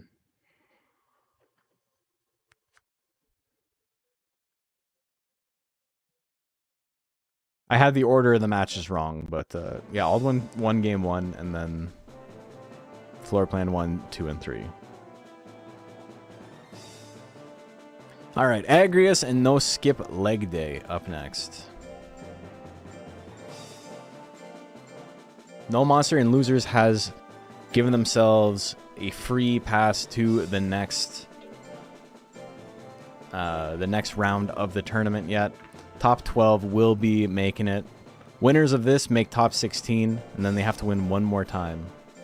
So 2 more wins for each of these monsters if they are so inclined to compete in the finals.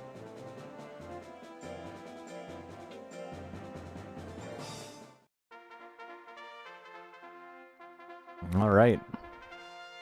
Here we go. Here we go. Slash combo, big miss. Rolling chop, gonna do a good chunk of damage there. That one gonna do significantly less, but you know what you're gonna do. And that one gonna do about the same. Agrius in the yellow, huge guts lead, hits the slash combo. No skip leg day is unbelievably dead. But it grits, still hanging in there.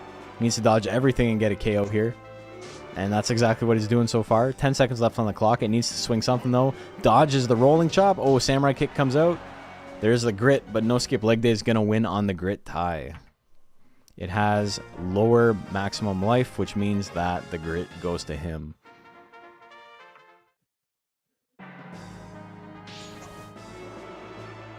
Game number 2. Million stabs lands. No skip leg day down to half health. Sizable guts lead though. Slap alone going to do about 100 damage. Or about, well, not even close to 100 damage. I made up a number. A little free hit combo there, putting Agrius down into the yellow. No skip leg day down into the yellow as well after the cut in 2. The chop comes out. No skip leg day. Gonna take it. That was a wild fight to hop in for. Yeah, it was back and forth. No skip leg day. Gonna take that one. 1 win away from making the playoffs. Round 2. Round 2 of the playoffs, I should say. The finals. Clank Norris and Conchita up next.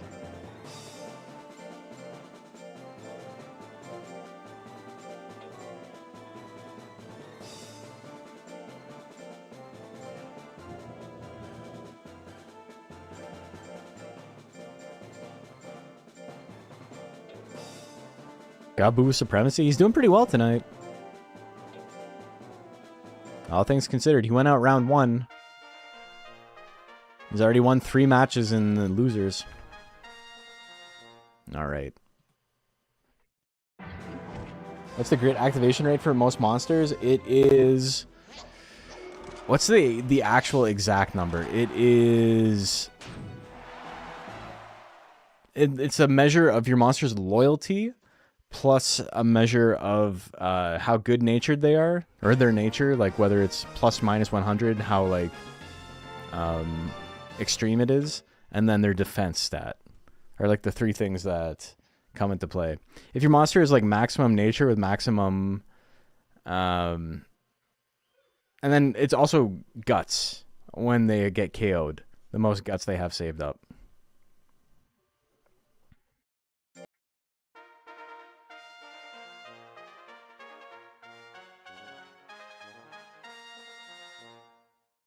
Has 6, thinks it tops out at 30. Yeah, if your monster has max defense, it tops out at 30, and if they have like 0 defense, I think it tops out at 20. But then, yeah, with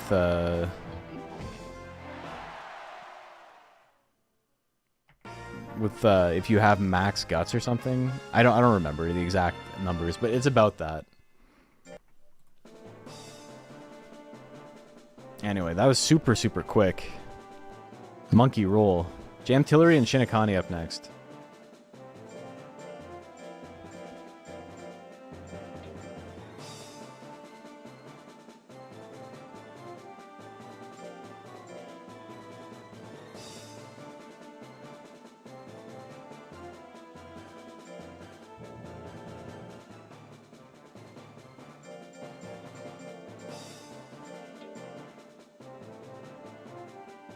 So, yeah, Grit's not, like, super likely to happen.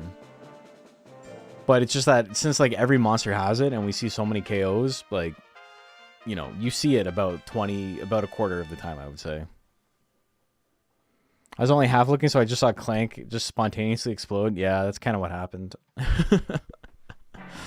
No outside forces caused it.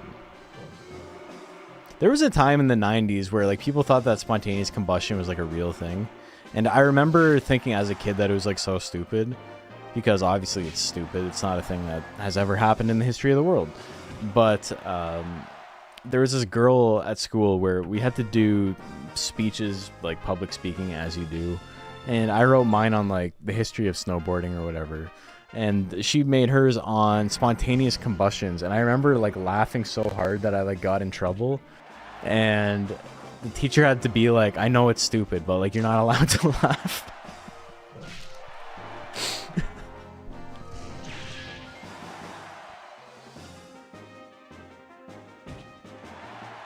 Shinigami gonna take it. It occasionally does happen to cows in low ventilation because they produce enough methane to inflate and also explode. Yeah. But they explode in the same way that, like, a distended body explodes after it's been, like fulminating. Should have talked about the history of slipping on banana peels?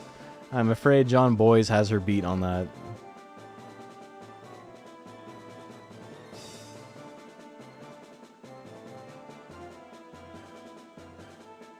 Pants can spontaneously combust under certain conditions? That's crazy. Whale carcasses? Yeah, it's the same thing, right? Where it's just like methane buildup. Slayonetta and Pico up next.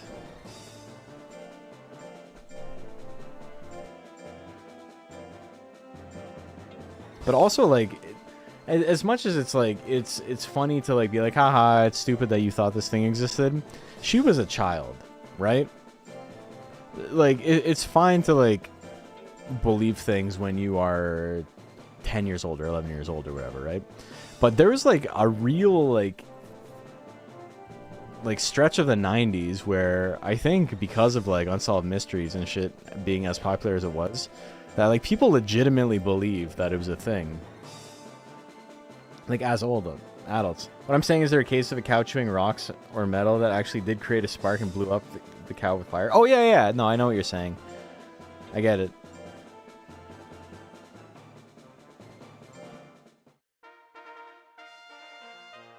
But it's like when they, like, blow up a whale carcass, it, like, legit explodes everywhere because, like, of the gas buildup. And they have to, like, you know, if they do it properly, they have to try and, like, leach the gas out first before they explode it, or else it, like, becomes hugely dangerous.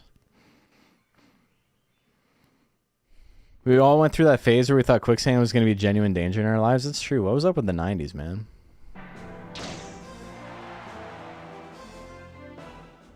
Explosions due to pressure of gas versus ignition of gas is the distinction. No, yeah, I get what you're saying.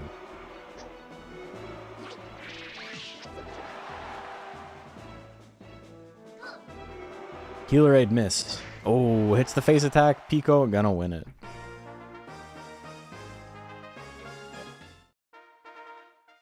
But that's not happening in people. Maybe if you were, like, super distended and then you ate rocks like flint that, like, made your stomach explode, it could happen. But I think a lot of things have to happen. The stars have to align to make the explosion happened there in the first place. And then at that point, I wouldn't say it's spontaneous. Takamura and I Want You Died up next.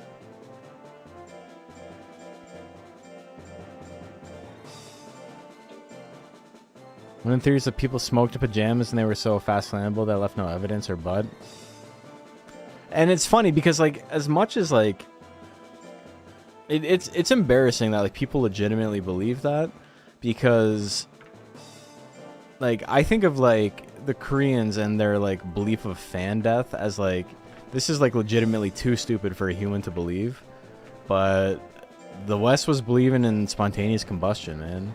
Fan death is dumb as hell, but spontaneous combustion isn't, like, much more intelligent. It's probably, like, way dumber to think about. Fan death, if you don't know, is the idea that an electrical fan that you plug in, like a little space fan with the blades that spin, will suffocate people overnight because the fan blades chop up the oxygen molecules, and then you can't absorb oxygen anymore. And that was the thing that people believed until, like, the 2000s. So every fan in Korea had to be made with, like, a switch, like a timer that would turn off so it didn't accidentally suffocate you via fan death overnight.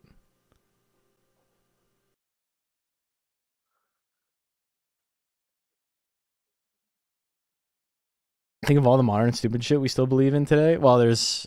I don't want to get into it, but yeah, you're right.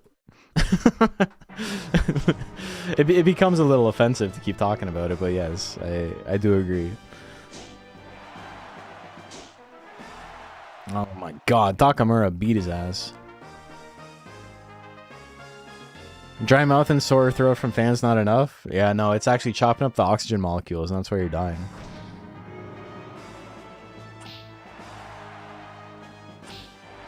The double jab. He gives him power. The triple jab. He misses the triple. Oh, the foolery? Takamura does not take advantage of it. I Want You Died. Still in it. And he wins it. Wow, alright. I'll do it. There's a Bobobo joke where he asked what talent he had and he put his mouth in front of a fan and everyone was very impressed.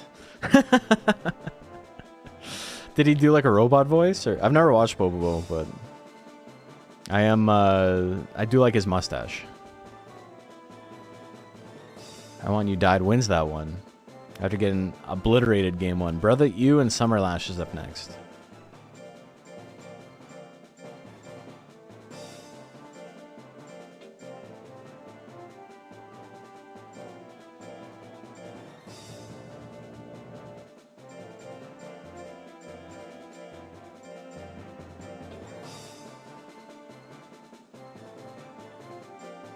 I still have people legitimately tell me that I can't have a fan in my room at night or I might catch a cold. I could see maybe if your hair was wet and you went to bed and you had like a fan directly blowing onto your head and it like completely changed like drastically changed the temperature that your body was like via like versus the ambient temperature. Like you can maybe get the sniffles that way. But again, you have to kind of set that up to get sick on purpose. One time, a fan split an atom in my room, and I woke up in this reality where I lost all the superpowers from my previous life. Damn, that sucks. Reverse isekai? That'd be awful, dude. A friend of mine kept saying, don't fart near fire close enough to make a blue angel or you'll spontaneously combust. It gets like sucked into your ass and then it explodes you. Yeah, that did happen. That happened to me once.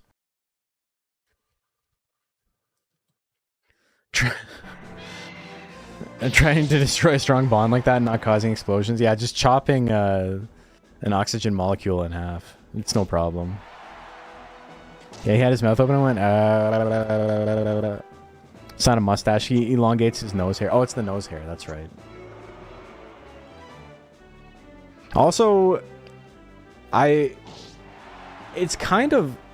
I don't want to say embarrassing. It's not really embarrassing, but one of the things that I've, like, felt, like, mildly inferior about in my life is hearing the voice actor for Bobobo say Bobobo so fast, and I'm like, I can't speak that fast. How is it like humanly possible to say that syllable that many times in that succession that quickly? It's so fucking fast, man. Like, it's like Rap God could never. Eminem's like watching it crying, like walking by, like one day. I don't get it, man. It just proves that people will become like way too good at like anything. There's a rhythm to it, I know, but it's still way too fast.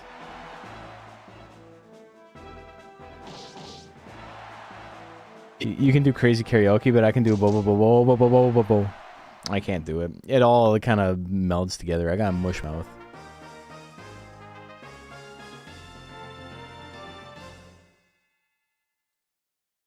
It's too much.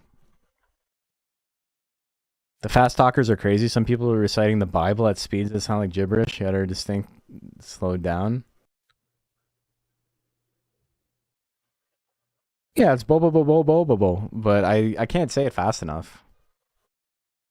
Bo bo bo bo bo bo bo.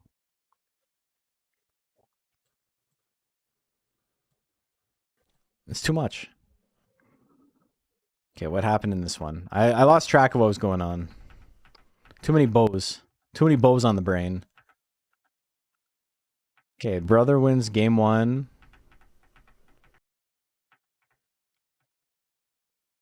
And then it's only 1-1? Yeah, it's just 1-1. Thank you. I have to talk fast at work because I'm required to say more than people have the attention span for. That sounds awful, man. Sounds like a job for the micro machines, man. Some parts sold separately.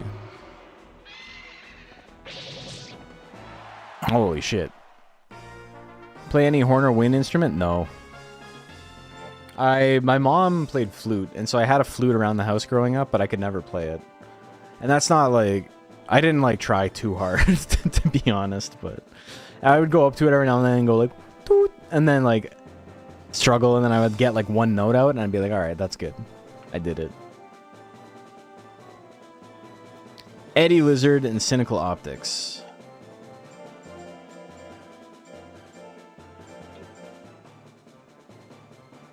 I joined just to see in bracket that Eddie Lizard is in losers. Would be thematic for him to do so well consistently in lightweight and then fumble the bag. I mean, the thing is that all of these monsters have done really well in lightweight. This is all rank B, so all of these monsters have winning records. And I think he lost to Kamui. So not too bad of a loss. Not in high school, had mandatory in TO where we both are. Is it just my school? Nah, I never played woodwind. I played guitar in school band. The lick. The big lick. He's got no guts left. What's he gonna do? He's gonna get eye-beamed. Eddie Lizard. Down 1. A little damage there. The fireball comeback though. Gives him anger. Anger fireball. Oh. Oh.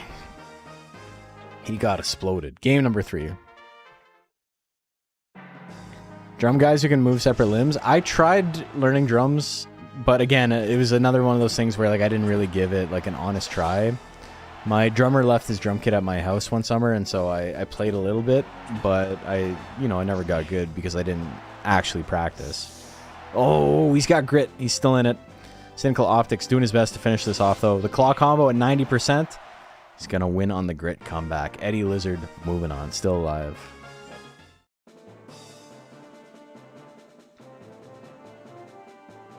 Raki Chun and Floorplanned up next.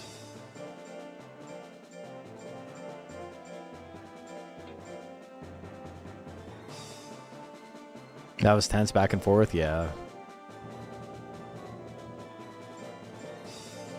It's been a good night. A lot of fun matches. And a lot of fun matches that I just didn't bother talking about because I was talking about Bobobo or whatever, or the eye patch or some other shit.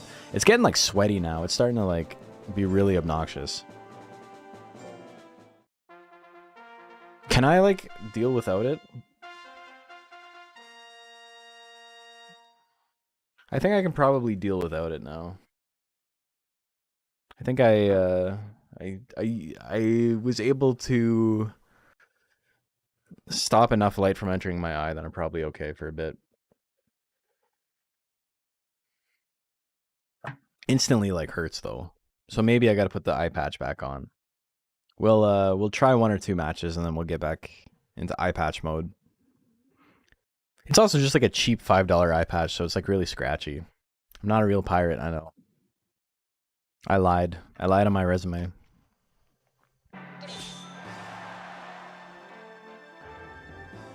Pain is generally not a great sign, though. It's not. Twister kick.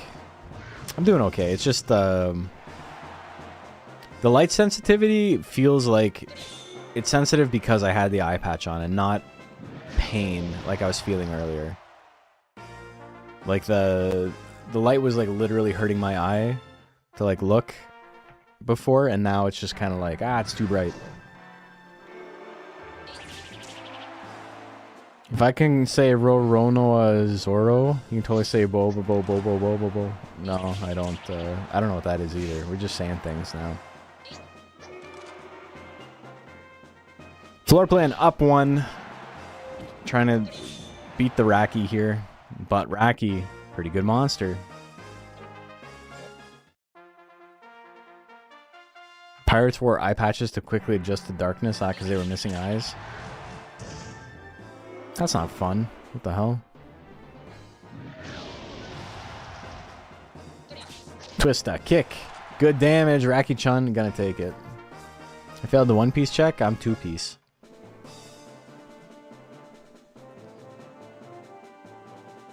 Raki-chan gonna take that one 2-1. Alright, now we're in the play-ins. Winners of the next 4 matches will be advancing, along with all the monsters that are currently in winner's bracket, to the finals of the playoffs of lightweight rank B. Top 12 are moving on. And so these are our top 16. We've got Thanks Macombo, Lyricat, Jack of Asses, Captain Crunch, Dry Skin, Uncle Dogfree, Barbecue Bert, and Sussy Germa, all guaranteed a spot. And then the winner of the next 4 matches, No Skip Leg Day, Conchita, Shinikani, Pico, Felena, I Want You Died, Brother You, Eddie Lizard, and Raki-chan. So of those 8 monsters, 4 will advance. Let's get into it.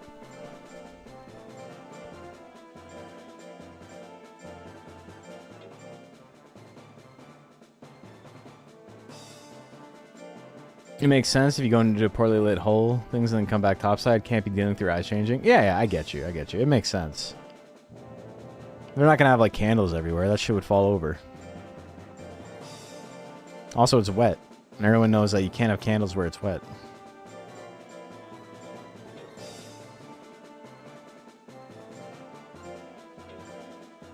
It does. I do feel like I have, like, weird, like, double vision right now because my pupils are not, like, dilated the same amount, but not the end of the world. Do we have A rank, or is this the best of the best? This is the best of the best. There was no A rank. Originally, there was going to be, but it was taking too long. I'm cutting my losses on this format, and then we'll figure out something for next year. You get all your candles wet? Hell yeah.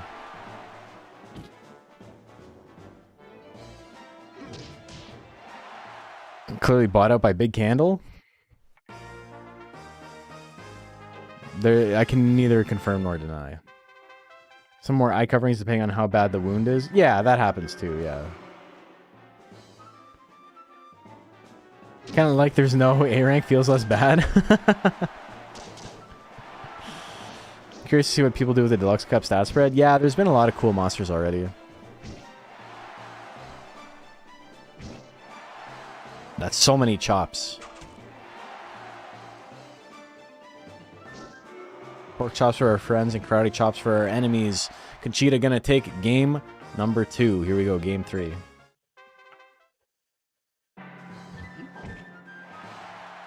Okay.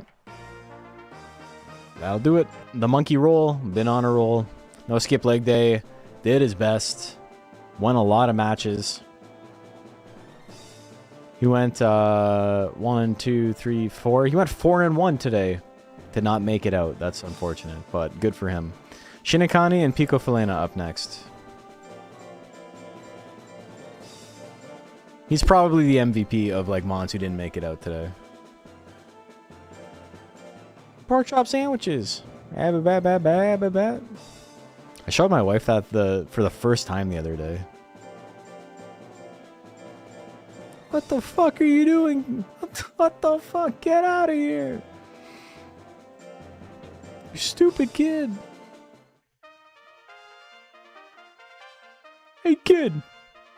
I'm a computer. Stop all the downloading. Does your mother still hang out by dockside bars? You know my mom? That's where the I want to play video games comes from too. I think that I want to play video games is the one where he like puts him in the capsule. I forget what it is. It's like in my mind it's like an overturned porta potty or something, but I don't remember what he puts him in. Pico gonna win game 1.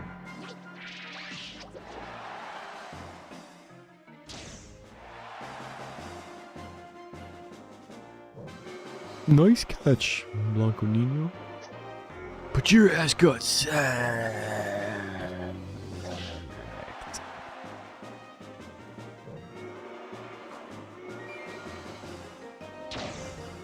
Love the Arrowhead worm skin. Did a good job. Thank you. I think it turned out pretty good. Oh, he's not going to do enough damage? I don't think. No. Pico gonna win it. He tried, though. Pico moving on. Shinikani. It's the end of the road. I want you died and brother you up next.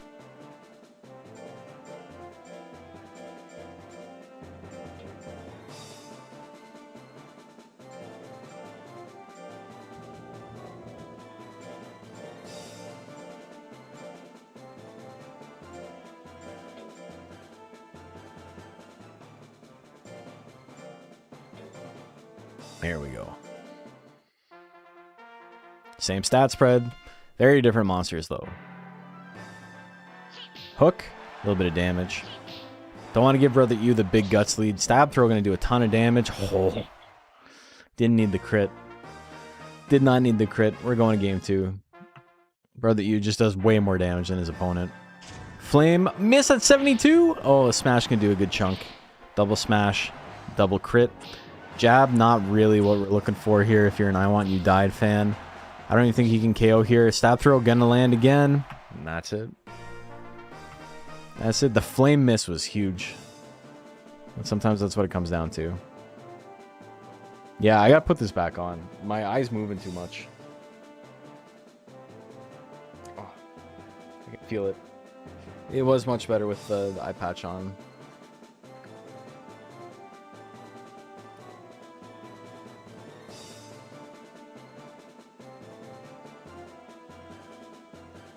Yeah, that's nicer. Okay, Eddie Lizard and Raki-chan up next.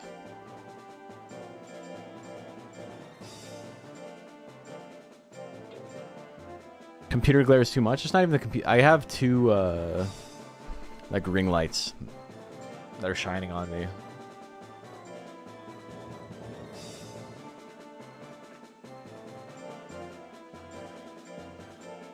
And more than anything else, just like the looking around. It's pretty intense for my eye still.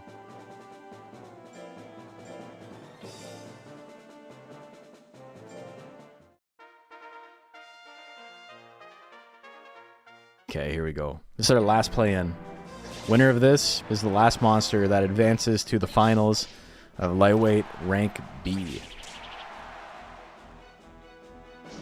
I believe we're going to have 23 monsters in the finals.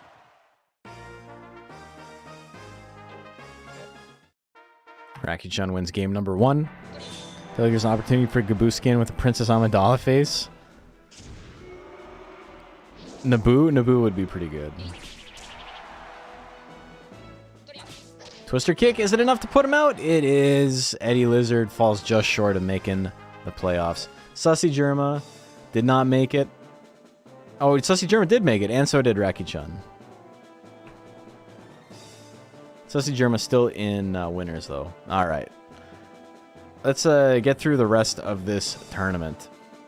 We got Thanks Macombo and Lyriquette up next. All of these monsters did advance to the finals, though.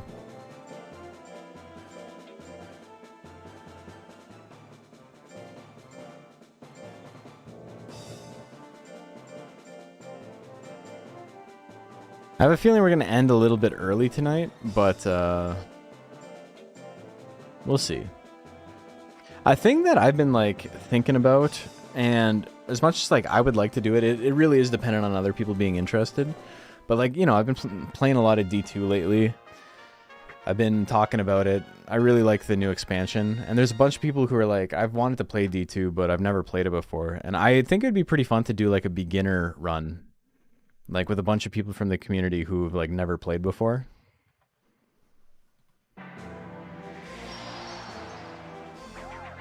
You just start playing it yourself? Yeah, I think it'd be sick to just like start some new characters and play with some people from the community. Can't wait to try Warlock. Warlock's actually really sick. I'm in Act 5 with the summon build, and I got to the point everybody gets to when they're playing a summon build where they're like, I don't want to do this anymore. But the other two trees are like really, really fun. I played a bunch as a kid, but it's been fun revisiting. Sick, yeah. I do think it's like a perfect game. Jack of Asses and Captain Crunch up next.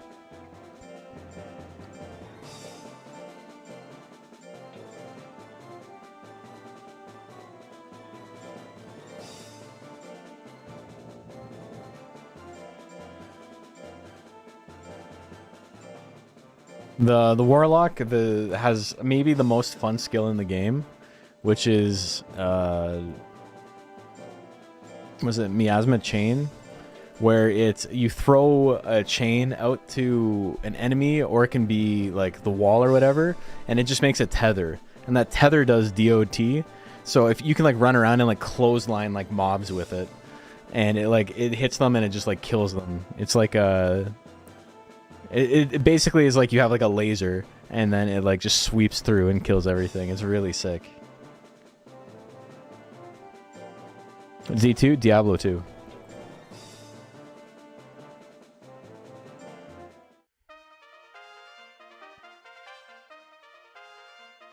He also has a teleport, so you can do that and you can teleport and it just like clears fields. It's really sick.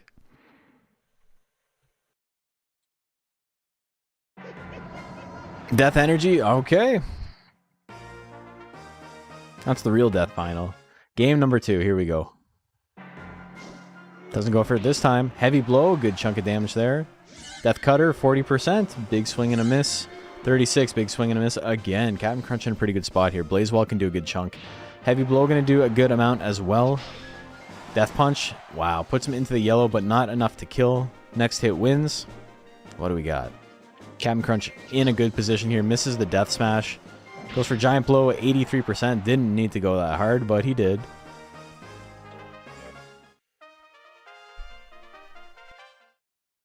I ended up gravitating to the Breath of Dying Pike Amazon build when I played D2. That's cool, too. Breath of the Dying is extremely expensive, though. Spent way too much time in the game as a kid. It's a very easy game to just like be like, oh, I've been playing for 8 hours. Uh-oh. I remember like feeling like guilty playing as a kid because it's like a Sunday and I would like wake up and play at like 10 in the morning, and then it would be like dark outside and I'd still be playing. It's the first game, I think that and like Legend of Dragoon were like the first times I remember playing a game and being like, oh, it's been like 10 hours. Like, this is all I've done today. Captain Crunch gonna win that one 2-1. Dry Skin and Uncle Dogfree.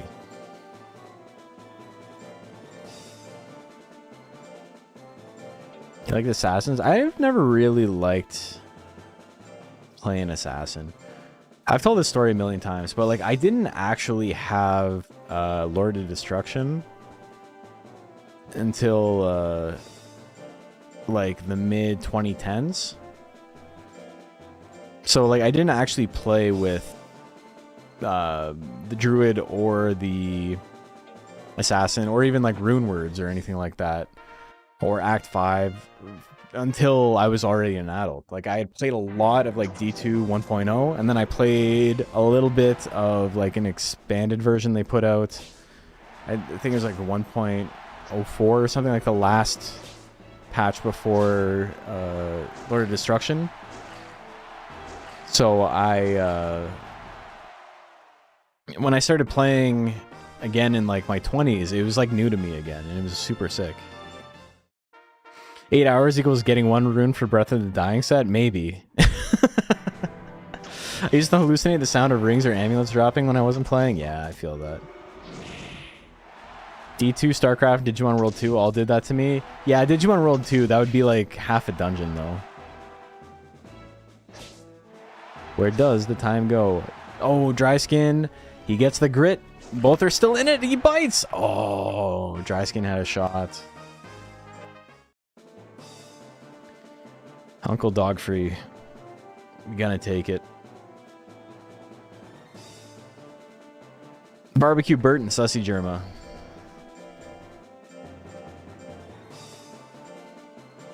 Thank you guys for watching. This has been a lot of fun. I still like running the tournaments and chilling and talking to everybody. 5, 6 odd years in now.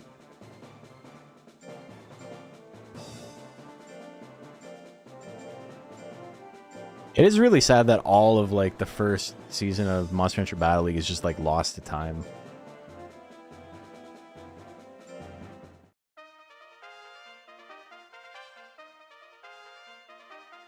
Try doing the Digimon World 2 no DNA Digivolution challenge. You have to replace your party members tactically.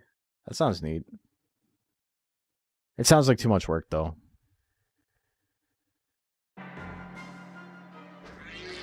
Hard straight, big miss. Similar builds on these two guys. They both have really accurate moves, but no actual accuracy. So they're relying on tech strength more than their actual stats. Big Bang, 19%, big miss. It would have exploded him, but maybe doesn't need to go that hard against 300 life. Hard straight gonna miss on 25%. Sussy German misses as well. Weapon, miss again. 2 seconds left. What's he got? He can't swing. The weapon's gonna hit him just to be a dick. Game number 2, here we go.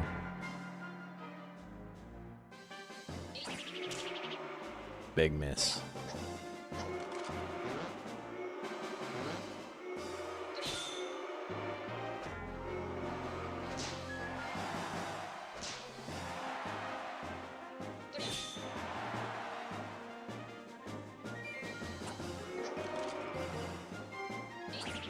Ooh, big miss. Hits the blast shot. 2 seconds left. He runs out the timer with power. You love to see it. Wins by 1%. Dust it off your laptop, install the mods, need more ranching time? I feel that.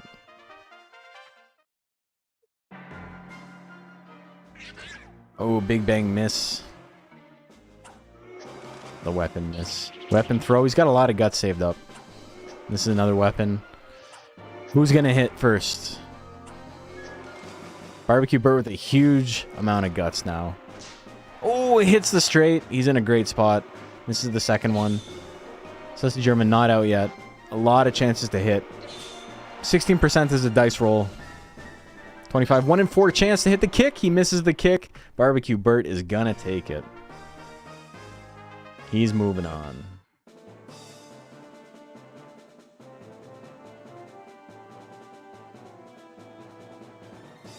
He did the thing.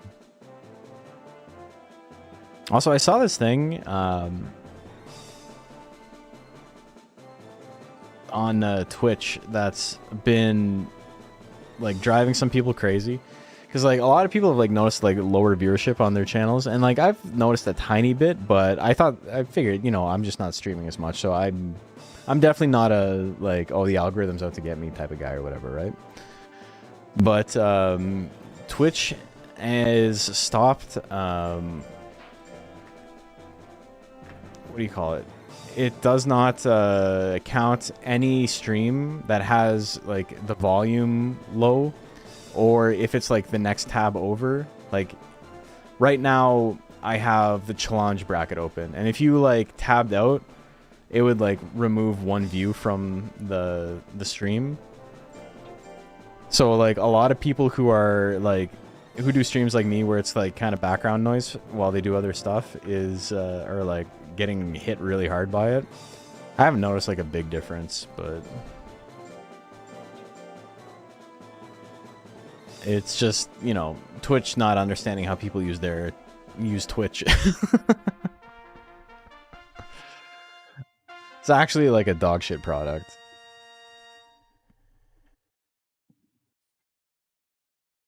You can like go into like your browser settings and have like keep inactive tabs like live or whatever. I forget what the setting is. But who just raw dogs a Twitch stream? Dude, I don't know, man. I would never fucking do it. Like second monitor, sure, but still at the same time. Sometimes I'm tabbed out and looking at other stuff. Who sits there and watches it? People throw it on their TVs, but it's not there was for a while, if you weren't watching in the app or like on a browser, it didn't count. So if you were watching it like through some other like third-party thing or like a browser that they didn't recognize, it like wouldn't count. So people who were using like Opera and stuff didn't have their views counted, and I don't know, it's weird. It's not a good company. They don't know what they're doing. It's unfortunate that some people, you know, have to rely on this for their living, you know? Nurkat also going crazy, by the way. Beat Macombo. Ah, he's gonna get smoked here.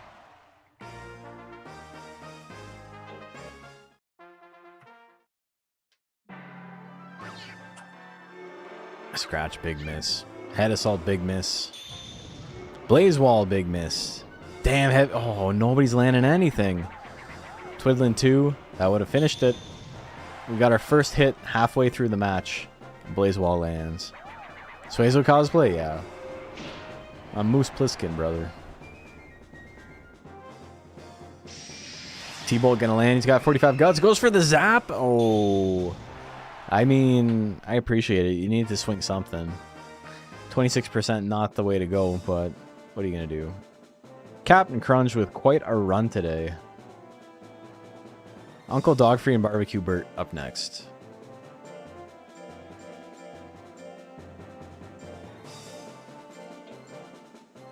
This Twitch doesn't ban people for speaking truth about platform under the guise of slander.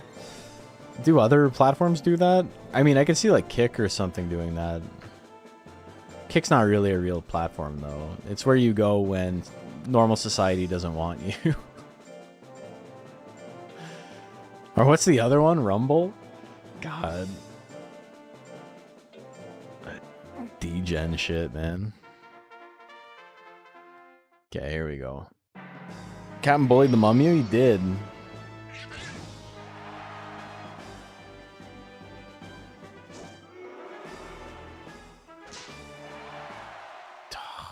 The dogs are going down. Barbecue Bert beating ass. 31% on Blizzard. That's still very, very likely to hit. Straight. Oh, another Blizzard. Misses the second one. 1-2 punch. Pretty good play. You can't dodge everything, though. We're going to game 3.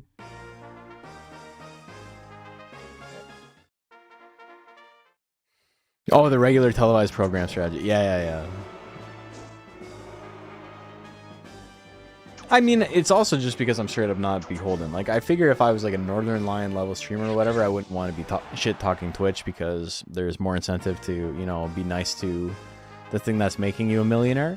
But you know, I have the freedom to be a whiny little pissant because what are they gonna do?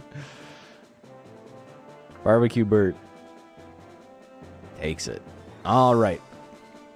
We got our winners finals. We got Captain Crunch and Barbecue Bert, and then we're going to run through all of losers.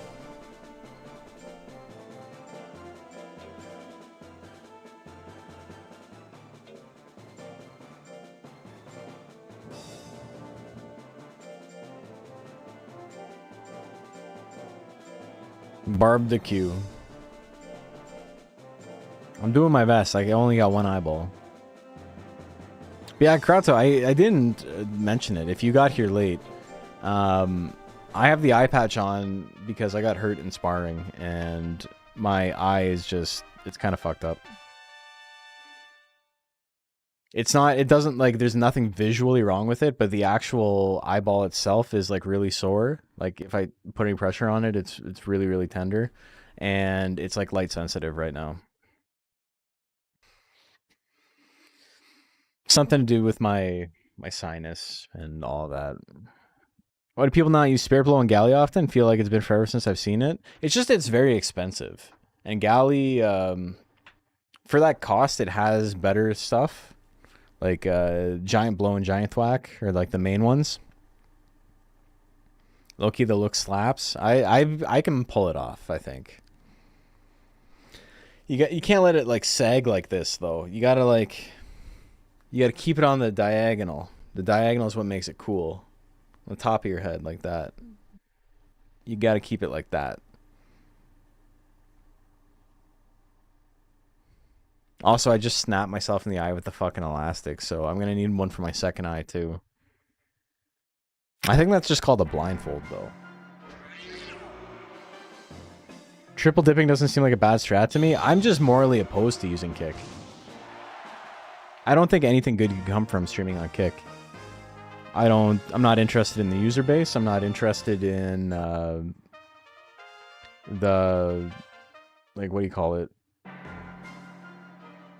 The negative attention that comes with being associated with it.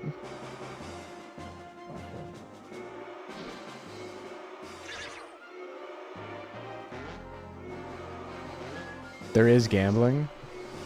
Yeah, there is gambling. And there's also, like, they're like the worst people on the planet. It's kick is great if you want your audience to be 13-year-olds with no social skills. If you want your target demo to be that.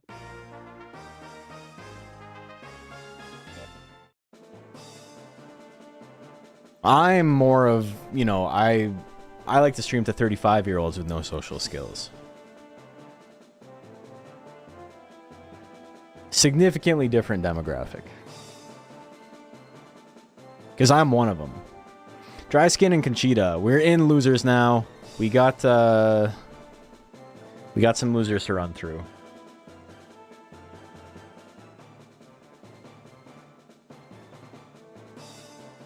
He hated Jesus because he was right. Yeah, he hated Jesus. Kick switching up for the better? Yeah, but I mean the damage is done, right?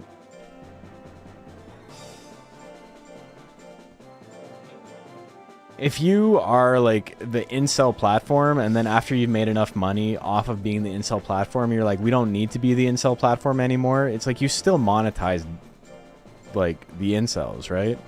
Like you still made your money via that. And now being like, you know, we've decided that we don't need to be that anymore. It's like, no, the only reason you exist is because you like promoted that shit.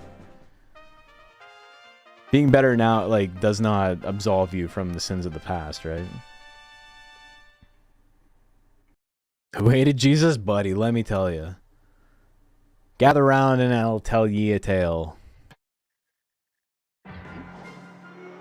Kick's got that guy whose walls and doors are more akin to Swiss cheese. Oh, what an awful day. What's the... Trainwreck is his name you're talking about. But what's his, what's that fucking clip that's like, what a terrible day, or whatever, when he spills the water on his keyboard? Holy shit, that clip is so fucking funny. Archvillain Pump and Dump? I mean, I got the eye patch on.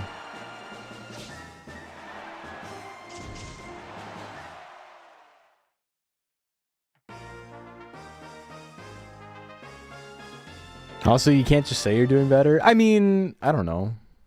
Maybe they are. Maybe they're legitimately better. Maybe it's not like Twitch has good ethics, right? They're run by like one of the most evil men in the history of the world.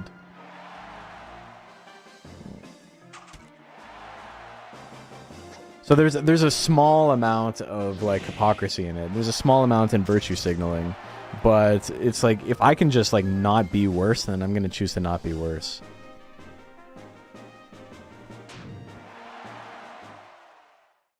You're only 29, you're just a whippersnapper here? You kinda are. Alright, I wasn't paying attention. What are we at here? Is that a 2-0? It's a 1-1. We got 1-1, baby. Once had a great time doing an art stream on Reddit. Lots of exposure and audience interaction. That's cool. But yeah, they don't do that anymore, eh?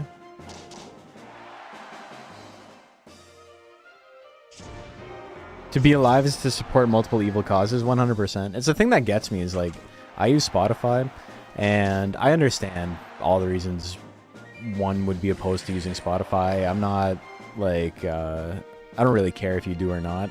I use it for work because my clients often need, like, they've made Spotify playlists or whatever, and nothing makes you look worse as like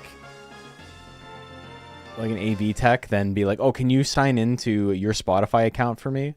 Like, I've had to do that sometimes, but like, it makes you look much better and much more professional to just be like, yes, I have it ready to go. What's the playlist you want to play or whatever, right?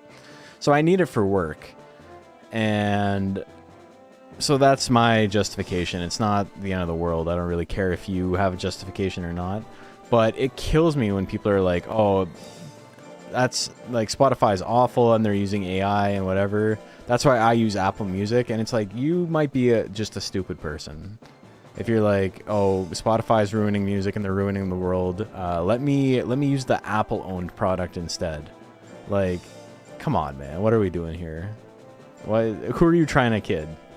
The guy who showed up to like Trump's doorstep with like a gift of gold?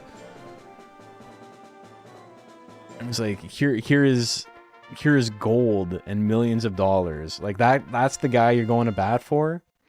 Come on. It's all awful, but like, don't virtue signal about Apple Music being like superior. Like, it's all trash. We're all making the worst people in the world richer. Can't believe you use Spotify. I'll sit here judging you while I eat my Nestle chocolate. Yeah. I hate using it because it's annoying to use. That's fair. And you can hate using it because of their policies, and you can prefer to use Apple Music because of it. I think it becomes an issue when you get on your soapbox about it, because it's like, frankly, unintelligent to do so.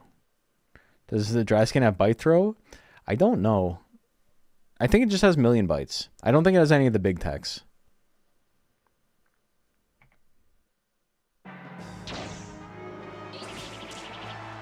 I don't have Spotify, Amazon Prime, streaming service, food delivery app, or a bunch of other things. Despite that, my money and effort goes to bad things, and it's inescapable. I feel you.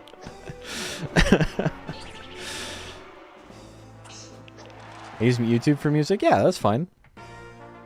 I mean, YouTube's not any better either. Like, we don't need to sit here and pretend, like, ball wash Google, right? All the AI shit that YouTube is pushing through. Like, if you were like, I don't use Spotify because it like supports AI music, I'm going to use YouTube instead. Like, that's also just like incredibly brain dead.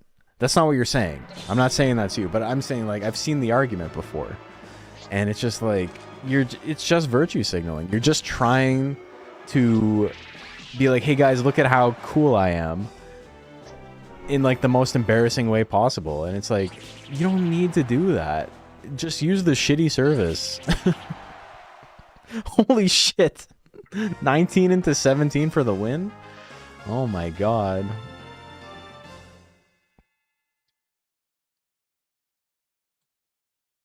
Because yeah, the shitty service you're using is not any better than the shitty service I'm using. And it's not even like a we must make society better. It is like we should try to improve society somewhat meme thing. It's just like, you know, damned if you do, damned if you don't. But if you are trying to use it to score points over other people and be like, I'm better than you because of this, then that's where, you know, I draw umbrage with it. Thanks, McCombo, and brother, you don't want to look cool. I just want bad shit to stop. Amen, brother.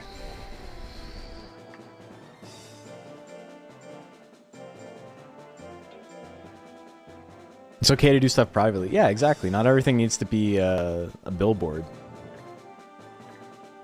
And that's why, like, I've never, like, made, like, a public, like, declaration of, like, I use Spotify. Because, like, I don't really enjoy using it. It's just... I have to, right? And... same way how it's, like, I have to, like, have a... Like, I don't have a Canva subscription, but I have to use Canva a lot for clients and stuff. And I hate their, like, AI integration and shit. It's super fucking obnoxious. But so many clients are using it that it's like, if I don't do that, then it lowers my chances of, like, working with that client again. And it's really not that big of a deal in the grand scheme of things that the client is using it. Like, it's not like a moral shortcoming. It's just... this person hasn't thought too hard about the consequences.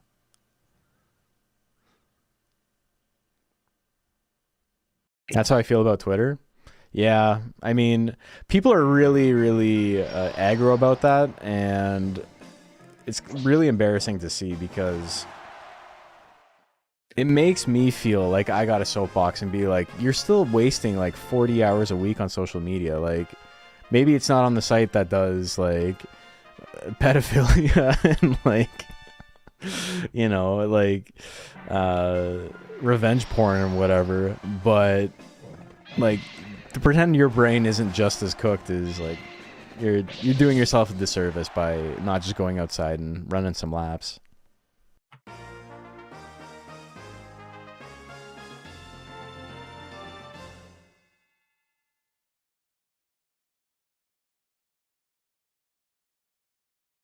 Is there a method of looking and becoming lamer, the least cool person possible, if somehow the overall good in the world increased as a result of sacrifice? Oh man. The thing is that social awareness is cool, so I don't think that's possible.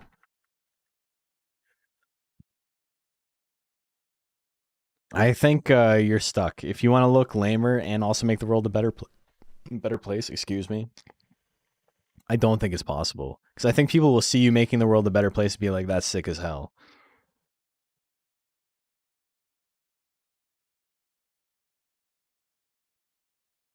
I love his build, but I can't help but want to ape out on Bite Throw and Firebomb. I think that's what makes Dry Skin so cool, is that everything he has is, like, really subdued. He doesn't have the final stage of anything.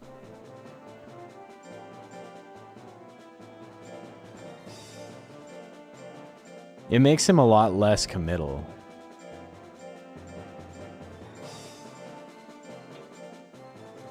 You're cringe, but you're free? I'm not free of cringe, but I do think I am a little, like, I have some social awareness to the point of, like, worrying about how I look and dress and stuff. I say as I haven't shaved in like 3 weeks, and I'm currently wearing an eye patch, but...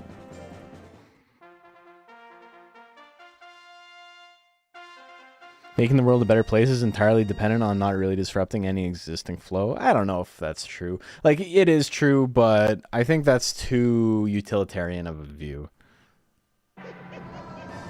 Or, like, anti-utilitarian of a view, I suppose. I think you have to accept that, like, things are...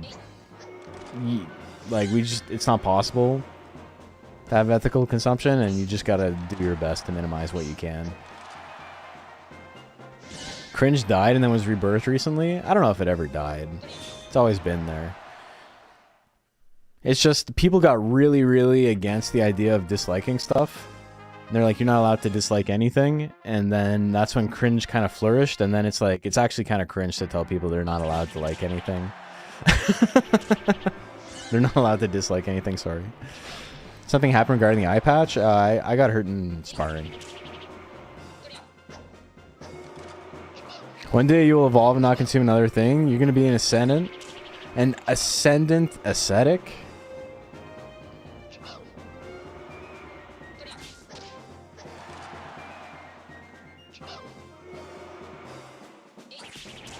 Oh, Raki-chun gonna take it. Jack of Asses goes down.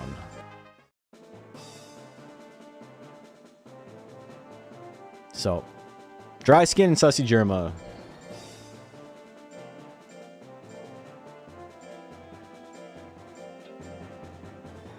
There goes your boy. He did really good, though. And he's making it to the finals regardless, so you're good. Sussy J.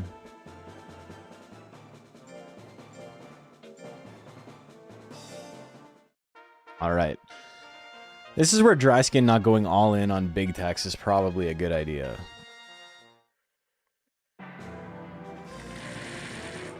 Ahoy there, Captain. Aye, aye. Yeah, I'm doing okay, though. Thank you. Fireball miss. Twister kick going to be a good chunk. 400 damage. He grits. I don't know if he can make it happen, though. He's going to need a crit million bites or crit fireball. Bite not going to be enough. Even on crit, oh, that would have been close. He's still in it, though. Kick at 74. Big miss. Dry Skin wants this. Hits the fireball. Oh, my God. 30%. Dry Skin with the world's longest grit comeback. What a goat, man. Here we go. A little bit of damage on the blast shot. Hits the tail lash. Down to half health. Oh, fireball. That was actually a perfect play. He's got anger. Very, very hard to dodge anything here. Goes for bite at 26. Weapon throw dodge at 68%. Blast shot going to hit him at 82. He gets another grit. 30 guts. Dodges the blast shot or the air shot. He's in it. Claw. Not enough. Fireball. 28%. Big miss. Sussy Germa, Dry Skin can both attack. Hits the weapon. Is close. Build is really good until it misses everything and gets hit. Sussy Germa or Dry Skin? Sussy Germa is like historically one of the best builds in the format. Oh, he gets a third grit. He's doing his best. Bite at 33%, misses. And 30% misses. I think it's over, folks. He's going to have to dodge a lot of stuff here to make it happen, and he doesn't dodge the next attack. Dry Skin goes out, but not after taking a game in spectacular fashion. Sussy Germa wins that 1-1. And now we got Brother Yu and Raki-chun.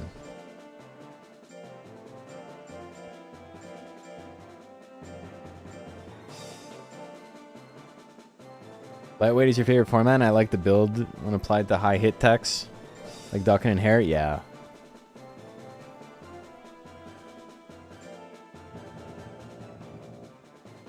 Duckin' and what's his name? Worm are like the best for it, I would say. And then we saw Zephyr in here earlier with an Arrowhead that used the same sort of build. And I think Arrowhead's pretty good for it as well. It's got a lot of really accurate stuff. The Arrowhead didn't do very well today, but it's a pretty sick build. Triple stabs, big opener, good damage.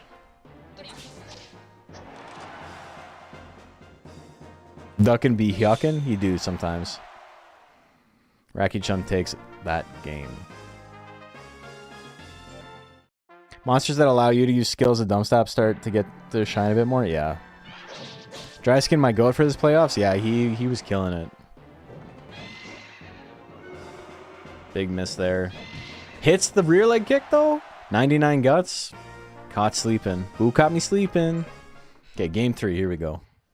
I know you're feeling out what content will look like in the near future, but I'm saying I really hope you do your game dev stuff and personally would love that kind of content. Yeah, I'll see. I need an idea for it. Like, for like how to frame it. But I think it's inevitable.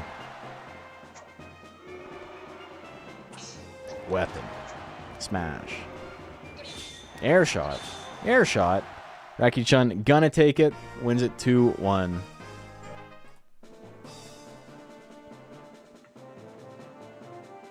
Alright. So the Raki's still moving on. Lyricette and Sussy Germa up next.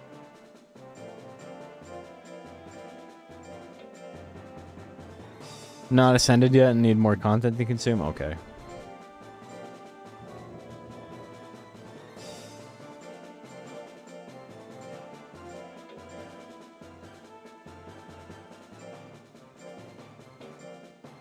Did Phoenix get banned from lightweight? No.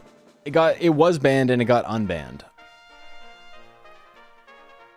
Any plans on making PC version of the board game you're working on? So the board game was kind of like, this is easier than making a video game. I'm going to use some of the ideas and implement them into... Originally, it was a video game, and then I used some of the ideas for the board game, and now I'm just going to like bring them back.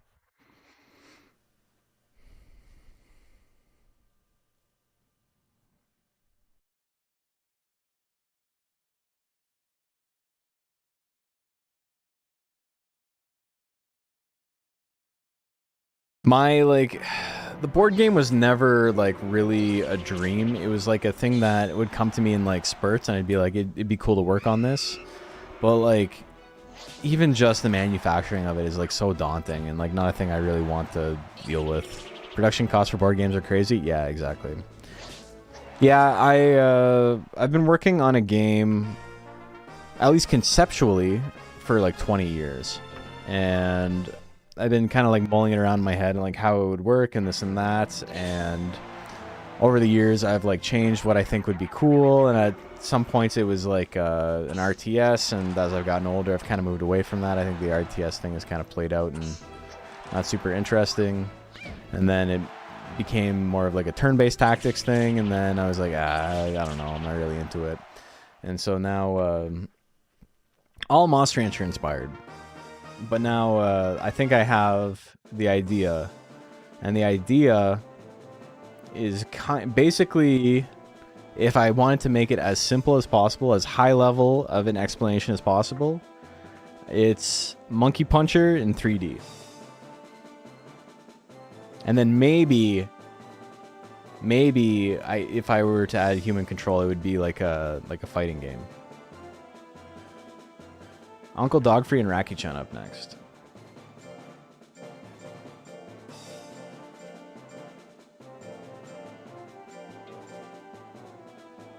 I hate having a good idea knowing that I do not have the mental fortitude to stick to it and make it. For me, it was mostly just time and like feeling like the idea wasn't actually that great. And what actually like kind of gave me the confidence to go forward with it is someone showing me Monkey Puncher and me being like, oh, this is like 80% of the game I wanted to make already. So like it already works. It's already a functional game. Like I don't need to guess if it'll be fun or not, because I fucking love Monkey Puncher. And I had never played it before, and it's like, this is most of my idea. It's very cool.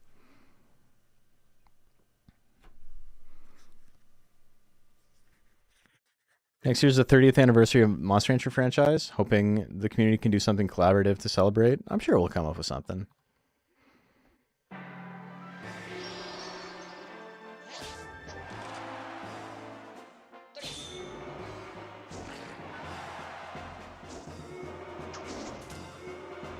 Gotta find a friend who's the exact opposite. Has a fantastic execution and follow through, but never has an original thought. There's so few people like that, though. Ideas are easy. Execution is the hard part. Yes, 100%. Being the idea guy is super obnoxious, and I've been the idea guy, and it is so demoralizing. Being in a room where you just have ideas and everyone else has like technical prowess to make the thing happen, because you're completely beholden on them.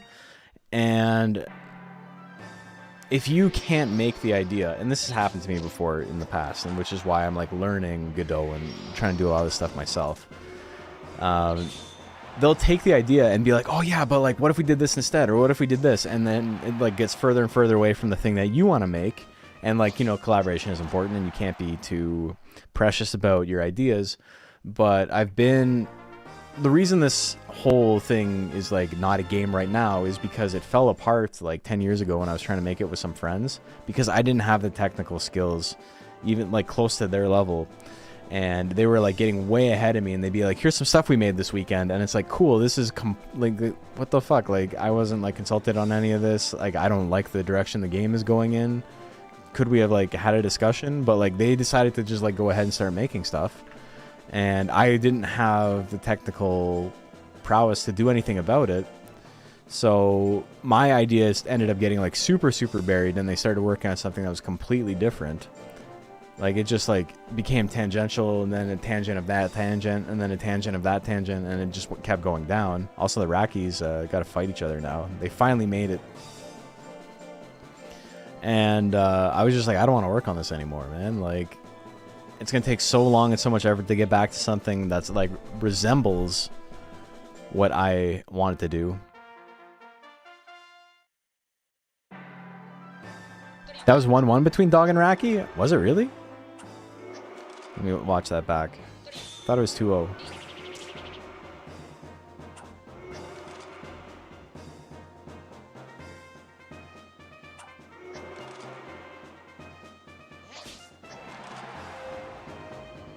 Oh yeah, Dog won game 1. Yeah, that's right. It was just 1-1. So this doesn't count. Thank you for catching that.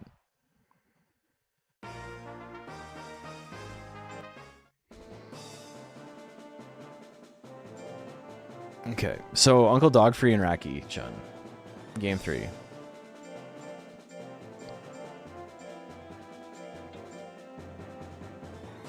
Racky exhibition match, yeah. That's why money's the ultimate medium in creativity. You can make people make things the way you want to make them because you got the cash. Yeah. And that's why we laugh about Mammon King, because the guy's like, I'm going to make a spiritual successor to Monster Rancher. It's going to be my dream game. We're going to do all the ideas that I want it to implement. And then it's literally 99.9% assets from the Unity store.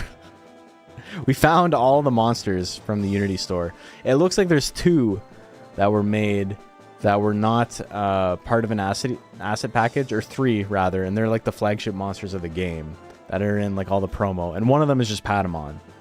So they made like 2 original ideas basically.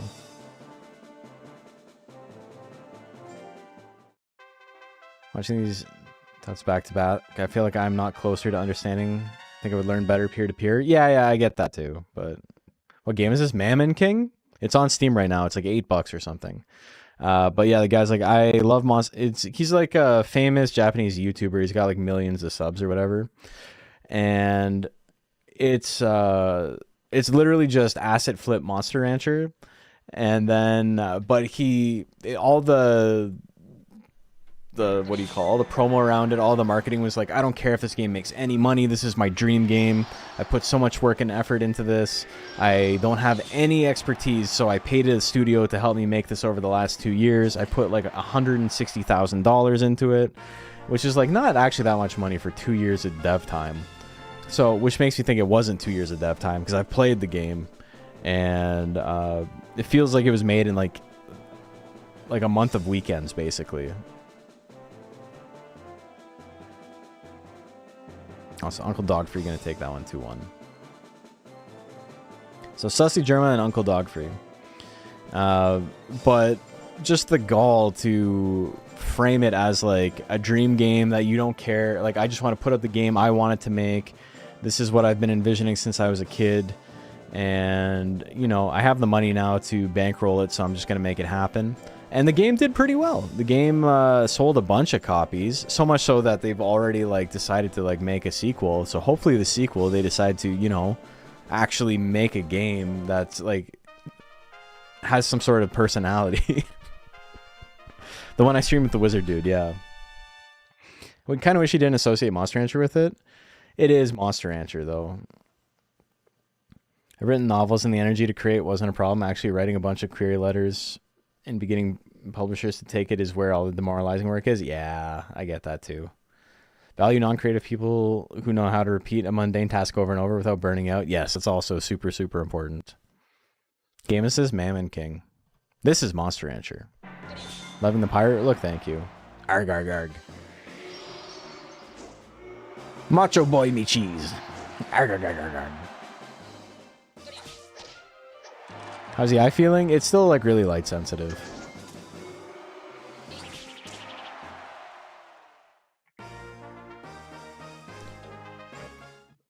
I honestly, all things considered, the game is fine. It's fine for an $8 game. The problem is that one, it's not really Monster Rancher because it's not like there's no like real combination, and there's no like real-time battles or anything. It's like there's no effort put in to make it an interesting new entry in a series, right? It's just a bunch of rehashed ideas. It's got training, and then it has turn-based battles, basically.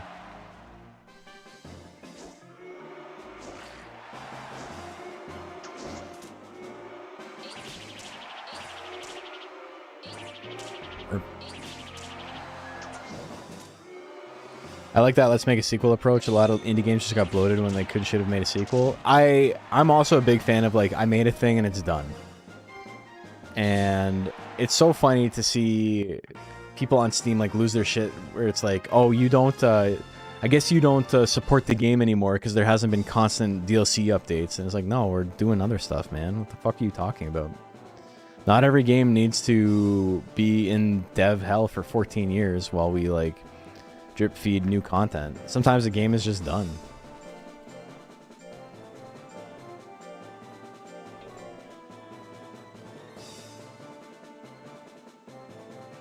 Slay the Spire is a perfect example. Game was basically done on launch, and then I think they added a little bit after, but like not much. And then they're like, we're making a sequel, and we're working on the sequel, so don't bother us. It'll be done when it's done. Dude, yeah, the card as a UI element thing is so fucking obnoxious too. Like, it's so lazy. That was one of the things in Mammon King that really bothered me.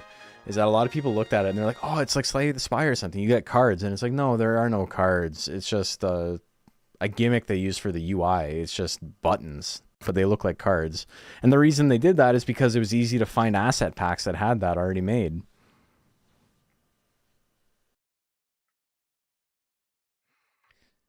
Drives me nuts when people say finished games abandoned. Like my brother in Christ, do you want to finish games or not? Yeah, exactly. Like, but I mean, nobody knows less about game dev than gamers, right?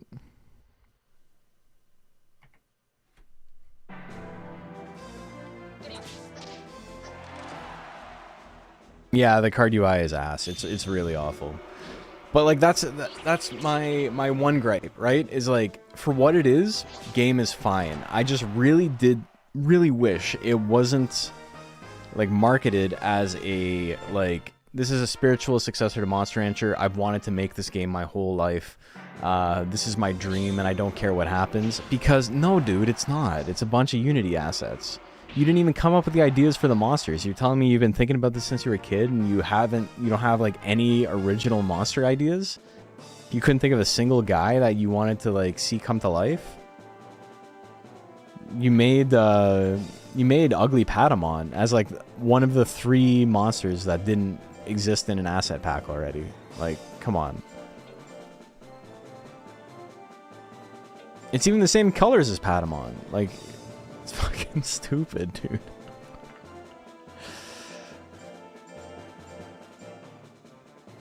So framing it like that is what like was the really big letdown after playing it. If it had just been like, hey, I like Monster Rancher, I made this game, I shot this game out in like 3 weeks, I think it's pretty cool. I'd be like, all right, that's cool. And then I'd play it and be like, right on, man. Good for you. You finished the thing. You got to hit print, which is way more than most people. Everyone's a different style of creative. I would make sure that UI and general style was nailed before making sure if it worked well. I feel that. I'm not that way. But I also feel like I'm very, very weak in that aspect. So I would not rely on myself to like push out UI. Do you think it's just strictly framing? Yes, I do. And yeah, that's what bothered me the most about it. Also, Sussy German loses to Captain Crunch. So we got a rematch. We got Barbecue Burt and Captain Crunch in the finals.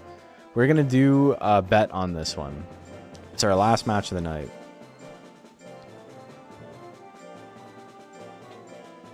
Just tuning in, hoping everything is okay with the eye. Don't know the story, but best of luck with it. I just got hurt in sparring. I got cracked pretty hard, and it seems like some like sinus wall damage, but we survive. My eye is getting a lot better. This happened on Saturday, and it was really rough for the last 2 days, but today it's, I want to say like maybe like 60, 70%, and then tomorrow I'm hoping it'll be like 80, 90, and then we'll be good. What doesn't kill us makes us blinder? Hell yeah. Didn't realize, should have gone back to Twitch. Didn't realize we were going to do bets on this one. Yeah. All right. So, here we go. We're doing a bet. You get 1 minute. Remember, predictions live. Captain Crunch needs to win 2 sets. They are first to 3 sets, best of 5. Barbecue Bert has not lost yet. So Captain Crunch, to win the whole tournament, win the bet, needs to win 1 set, best 3 out of 5, and then win a second set, best 3 out of 5. Barbecue Bert does have the advantage here. But do you like Captain Crunch? Does it cut the roof of your mouth? God, it seems like it's going to heal. The swelling goes down, fingers crossed for you. Yeah, so like you can't see anything. Like my eye looks fine. There's like really no mark on it at all. There was a little bit of bruising here, but like so little that it went away after 2 days. The biggest issue was that I had some like internal like swelling, and so it was like pushing my sinuses, and like I just had such insane like pressure sensitivity on my face, and the eyeball still is like that as well.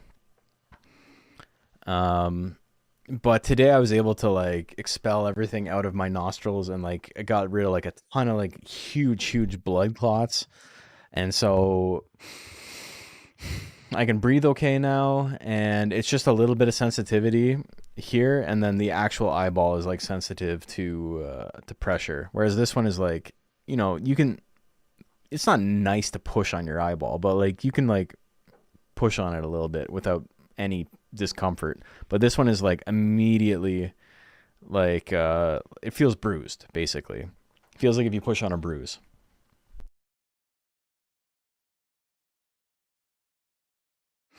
Real talk, don't stroke your beard. I'm nearly blind in my left eye from rubbing my beard and then rubbing my eye.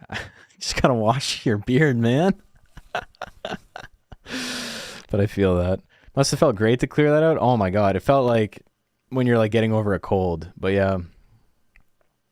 But yeah, I had like, I was blowing and it was like blood and blood and blood, and then I had like a snot and then like a loogie in my mouth, and I spit it out and it was just like a giant clot of blood, and I was like, oh, that's nasty, man. What the hell?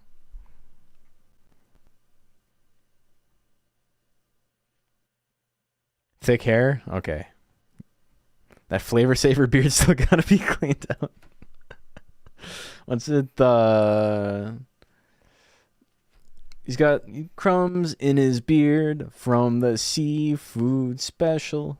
Oh, can't you see my world is falling apart? Baby, please leave the biker, break his heart. Man, I love Fountains of Wayne. What a good band. Took me a while to get the pitch on that one, but thought I was cosplaying a Solid Snake? Nah, not today. Both are really cool, but I like Galley for more flavorful text between the two.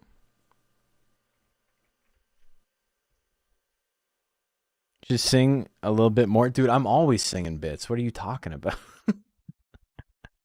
It's annoying because people don't know what the fuck I'm talking about. Oh my god, we got huge bets on this. 48K on Barbecue Bert. 31 on Captain Crunch. Barbecue Bert was 61% of the bet. Here we go. I'm not dancing though. Singing is kind of like word dancing if you think about it. What is a word dance if not a song? Heavy blow, big miss. The 1-2 punch. Both these monsters got high speed and low accuracy, so we're going to see a lot of misses, but they're both basically one shot from dying. People are hungry for barbecue? Hungry for apples?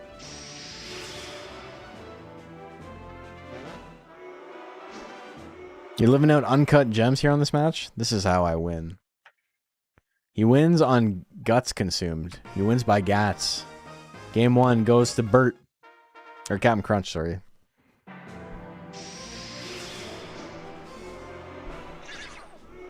All right, we are now 15 seconds into the second match. Nobody has landed a thing. Oh, there's the straight. Big damage. Barbecue Burt. Big boy damage. Captain Crunch basically needs a KO here to win it now. He's going to need something heavy. A heavy blow would do it. I don't think it would do 300 damage, but it'd do quite a bit. The Big Bang Miss. Barbecue Burt going to win game number 2. First Gats win I've seen in a tournament in a while. Yeah. Yeah, I like how you hopped over to YouTube and you're like, I got to go back to Twitch immediately. Well, on some levels, I understand needing to be physical in boxing, but getting punched in the face as a hobby is mad crazy. It's fine. It's not that big of a deal.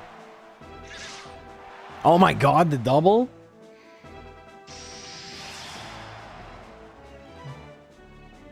The thing is, this is like easily the most pain I've been in. Like right now is okay, but like when I went down, it's the most pain I've felt since, I don't know, like since I was a kid. I've had some like pretty rough falls skateboarding. I fucked up my ankle so bad that I had to like cut my shoe off because like I couldn't get it off with I think it was the laces were knotted, so I couldn't just undo the laces to take the shoe off, so I had to cut the laces off because my foot had swollen so much I couldn't get it out of the shoe. That one was funny. I was on a quarter pipe and I did a tray flip and I missed it. And I twisted my ankle on landing, and then the board came down the ramp and hit my ankle. So it was a 2-for-1 there, and it fucked up my ankle unbelievably bad. This is like 100 times worse than that still.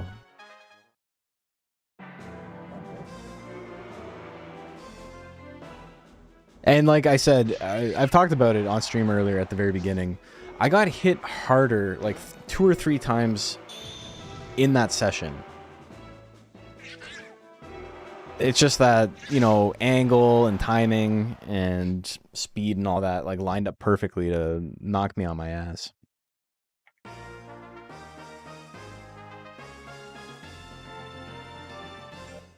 Anyway, Barbecue Burt doing to Captain Crunch what my coach did to me. Wins it 3-1, and that's the match.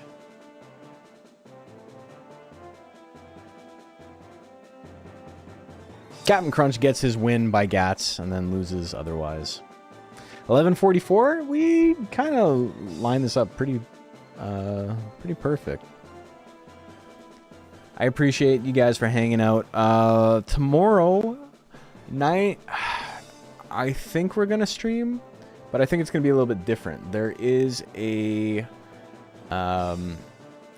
Ergites tournament tomorrow that I'm going to be participating in, so I'm probably going to stream that and we can hang out and play some Ergites. And then maybe we do some more monsters modding or something after that. The next 3 hours doing MMM, dude, it's midnight. I'm going to bed. Or maybe we play some D2 or something. I don't know, we can do whatever. The world's my oyster, you know? I would like to do some Diablo 2 with viewers. I think it'd be super fun to like get a little crew going. But I think I gotta talk to people ahead of time to figure that out. Anyway, let's raid somebody and then I can call it a night. Anyone playing Monster Rancher?